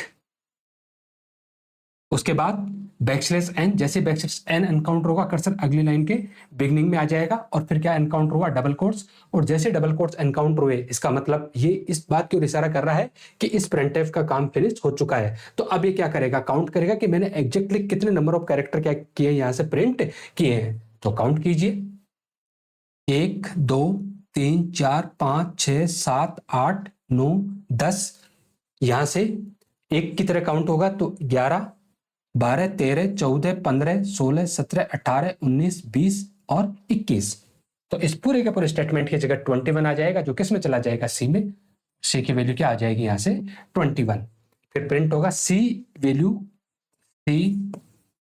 वैल्यू स्पेस कोलन, %d की जगह किसकी वैल्यू, सी की वैल्यू क्या है 21। उसके बाद and brace double quotes encounter हो गए, और जैसे डबल कोट्स एनकाउंटर हो गए, इसका मतलब है प्रिंटफ का काम फिनिश हुआ। ये काउंट करेगा कितने, तो कितने प्रिंट किए इसने, 1 2 3 4 5 6 7 8 9 10 और 11, और इस पूरे स्टेटमेंट की जगह क्या आएगा 11 आ जाएगा। ऑफ कोर्स आपने कहीं पर भी स्टोर नहीं किया तो उस वैल्यू को क्या कर दिया जाएगा, इग्नोर कर दिया जाएगा। तो ऐसा नहीं कि ये वाला प्रिंटफ रिटर्न नहीं करेगा, ये भी क्या करेगा, रिटर्न करेगा। आपको एक और वेरिएबल बना लो डी, उसमें इसकी वैल्यू को स्टोर करवा लो, तो वहां से क्या स्टोर हो जाएगा, आपके पास 11 स्टोर हो जाएगा। तो इस तरीके से आपको ये बात समझ में आई होगी कि प्रिंटफ फंक्शन जो वैल्यू रिटर्न करता है उसको हम किस तरीके से डील करते हैं या क्या रिटर्न करता है। तो एग्जैक्टली इसने कंसोल विंडो पे कितने नंबर ऑफ कैरेक्टर प्रिंट किए वो ये रिटर्न करके दे देगा। अब एक कोड आपके पास में है और इसका आउटपुट आपको फाइंड आउट करना है। इतना सब कुछ आपने पढ़ लिया है, ठीक है। अगेन वही सेम सिनेरियो, आप वीडियो को पॉज कीजिए और पॉज करने के बाद में आप इसका आउटपुट कॉपी पेन पे लिखिए कि एक बार इसका आउटपुट क्या आने वाला है, फिर इसको हम डिस्कस करते हैं। देखो ये हमारी कंसोल विंडो जहां पर हमें आउटपुट नजर आएगा। हाँ, 3 वेरिएबल आपने बनाए यहां पर, ए बी और सी। वो फिलहाल तीनों आपके अनइनिशियलाइज वेरिएबल है, तो इनमें क्या रखा हुआ है, आपका गार्बेज रखा हुआ है। उसके बाद आपने लिखा प्रिंटफ और डबल कोट्स में लिखा है रामा, तो Rama as it is print होगा। तो ये आपका रामा प्रिंट हुआ है। रामा प्रिंट होने के बाद कर्सर आपका यही ब्लिंक कर रहा था, और ये आपके प्रिंटफ का काम क्या हो चुका है, फिनिश हो चुका है। तो ये क्या रिटर्न करेगा, कितने कैरेक्टर प्रिंट किए, तो जवाब मिलेगा इसने 4 कैरेक्टर, RAMA 4 कैरेक्टर प्रिंट किए, वो 4 रिटर्न करेगा करके देगा, जो किसमें वैल्यू स्टोर करवा लिया आपने, ए में। उसके बाद आपने लिखा है बी असाइन प्रिंटफ, ठीक है, और प्रिंटफ के अंदर आपने एक स्टेटमेंट लिखा है %d। प्रिंटफ के बाद में %d, जैसे %d मिलेगा ये जस्ट कहां जाएगा, कोमा के बाद में, और कोमा के बाद में आपने क्या लिखा है, अगेन प्रिंटफ लिखा है, तो कोई दिक्कत नहीं है, ठीक है। आप जो कोमा के बाद आप लिखते हो, ठीक है, आप कॉमा के बाद यहाँ पर वेरिएबल भी लिख सकते हो, वही कांस्टेंट भी आप लिख सकते हो, कोई फंक्शन कॉल भी हो सकता है, एक्सप्रेशन भी हो सकती है, कोई फर्क नहीं पड़ेगा। जैसा आप असाइनमेंट ऑपरेटर के राइट साइड में लिखते हो हूबहू आप कहाँ लिख सकते हो, कॉमा के बाद में लिख सकते हो। बस वो इवेलुएट होगा, ठीक है, और उसका जो रिजल्ट आएगा वो यहाँ पर जो भी फॉर्मेट स्पेसिफायर, जिस भी टाइप का फॉर्मेट स्पेसिफायर आपने यूज किया है उसकी जगह उसकी वैल्यू को क्या करवा दिया जाएगा, वो सब्स्टिट्यूट कर देगा, प्रिंट कर देगा। तो इस %d की जगह किसकी वैल्यू प्रिंट होगी, जो कॉमा के बाद में वैल्यू आएगी। अब इस कॉमा के बाद में वैल्यू कब आएगी, जब ये प्रिंटअप अपना काम फिनिश करेगा। और इस प्रिंटअप में आपने लिखा है सुरेश, तो इस रामा के बाद में यहां प्रिंट होगा SURESH सुरेश। सुरेश के बाद में बिना स्पेस के कॉलन है, तो यहां बिना स्पेस के कॉलन, और उसके बाद %d, और इस %d की जगह किसकी वैल्यू प्रिंट होगी, a की वैल्यू, और a की वैल्यू क्या है 4, तो यहां से क्या प्रिंट हुआ 4 प्रिंट होगा। उसके बाद यहां से क्या एनकाउंटर हुआ, डबल कोट्स, इसका मतलब इसका काम फिनिश हो चुका है। जैसे इसका काम फिनिश हो चुका है, ये प्रिंटफ जो कुछ भी इसने कितने नंबर ऑफ कैरेक्टर प्रिंट किए वो रिटर्न करेगा। कितने कैरेक्टर प्रिंट किए हैं, 1 2 3 4 5 6 7 8, टोटल कितने कैरेक्टर 8, मतलब इस पूरे के पूरे प्रिंटफ की जगह क्या आ जाएगा 8 आ जाएगा, क्या आ जाएगा 8, और ये जो 8 होगा वो इस %d की जगह क्या हो जाएगा, प्रिंट हो जाएगा। मतलब कर्सर आपका यहां ब्लिंक कर रहा था तो उसके आगे क्या प्रिंट हो जाएगा, 8 प्रिंट हो जाएगा। और उसके बाद इस प्रिंटफ ने जो कुछ भी जितने भी नंबर ऑफ कैरेक्टर प्रिंट किए वो रिटर्न करेगा, जो किस में चला जाएगा, बी में चला जाएगा। तो मैं आपसे पूछूं कि बताओ इसने कितने नंबर ऑफ कैरेक्टर प्रिंट किए, तो आपका जवाब होगा इस वाले प्रिंटफ ने तो एक ही तो कैरेक्टर प्रिंट किया है 8, और वो 8 किस में चला जाए, सॉरी 8 सिंगल कैरेक्टर, और वो 1 किस में चला जाएगा आपका बी में, तो बी की वैल्यू यहां से क्या हो जाएगी 1 हो जाएगी। अगले स्टेटमेंट की तरफ चलते हैं। यहां पर कहीं पर भी बैकस्लैश n नहीं है, आउटपुट आएगा आगे कंटिन्यूसली आएगा प्रिंटफ, उसके बाद लिखा है बाय कोलन, ठीक है, मेरे पास आप ऐसे अजम्पशन ले लेना कि इसके आगे ही मैं लिख रहा हूं, ठीक है, नई लाइन पे नहीं हूं। तो प्रिंट होगा बाय कोलन %d, और %d की जगह किसकी वैल्यू प्रिंट करेगा, a की वैल्यू, a की वैल्यू क्या है 4, तो यहां से 4 प्रिंट हुआ। उसके बाद गुड स्पेस बाय कॉलन बिना स्पेस के %d, इस %d की जगह b की वैल्यू प्रिंट करेगा, दैट इज 1। उसके बाद इसका काम फिनिश हुआ तो ये प्रिंट करेगा इसने नंबर ऑफ कैरेक्टर कितने प्रिंट किए, कितने प्रिंट किए 1 2 3 4 5 6 7 8 9 10 11 12 13 14 15, इसने टोटल कितने कैरेक्टर प्रिंट किए 15 कैरेक्टर, और ये 15 किस में चला जाएगा आपका सी में चला जाएगा। उसके बाद अगले स्टेटमेंट में फाइनल कोलन %d, इसी के आगे प्रिंट होगा फाइनल कोलन %d, और %d की जगह किसकी वैल्यू प्रिंट कर देगा, सी की वैल्यू, और सी की वैल्यू क्या है हमारे पास 15, तो यहां से क्या प्रिंट होगा 15। जैसे डबल कोट्स हुआ मतलब प्रिंटफ का काम फिनिश हुआ, तो ये फिर से रिटर्न करेगा कि इसने टोटल नंबर ऑफ कैरेक्टर कितने, इसने कहां से शुरू किए थे एफ से, तो 1 2 3 4 5 6 7 और 8, तो इस पूरे के पूरे स्टेटमेंट की जगह क्या आ जाएगा 8 आ जाएगा। ऑफ कोर्स आपने इसको कहीं पर भी क्या नहीं करवाया, स्टोर नहीं करवाया, तो वैल्यू को क्या करवा दिया जाएगा, इग्नोर करवा दिया जाएगा। तो इसका जो आउटपुट आएगा, ठीक है, वो एक लाइन में आएगा, इसका जो आउटपुट आएगा वो एक ही लाइन में आएगा, और एक लाइन में कुछ ऐसा आउटपुट आपको देखने को मिलेगा। इस तरीके से आपको आउटपुट देखने को मिलेगा, ठीक है। अब आता है हमारे पास विड्थ एंड प्रिसिशन स्पेसिफायर, ठीक है, वैसे समय काफी हो चुका है तो इस पोर्शन को हम आगे वाले लेक्चर में क्या करते हैं, डिस्कस करते हैं। धन्यवाद, अंत तक रुके उसके लिए।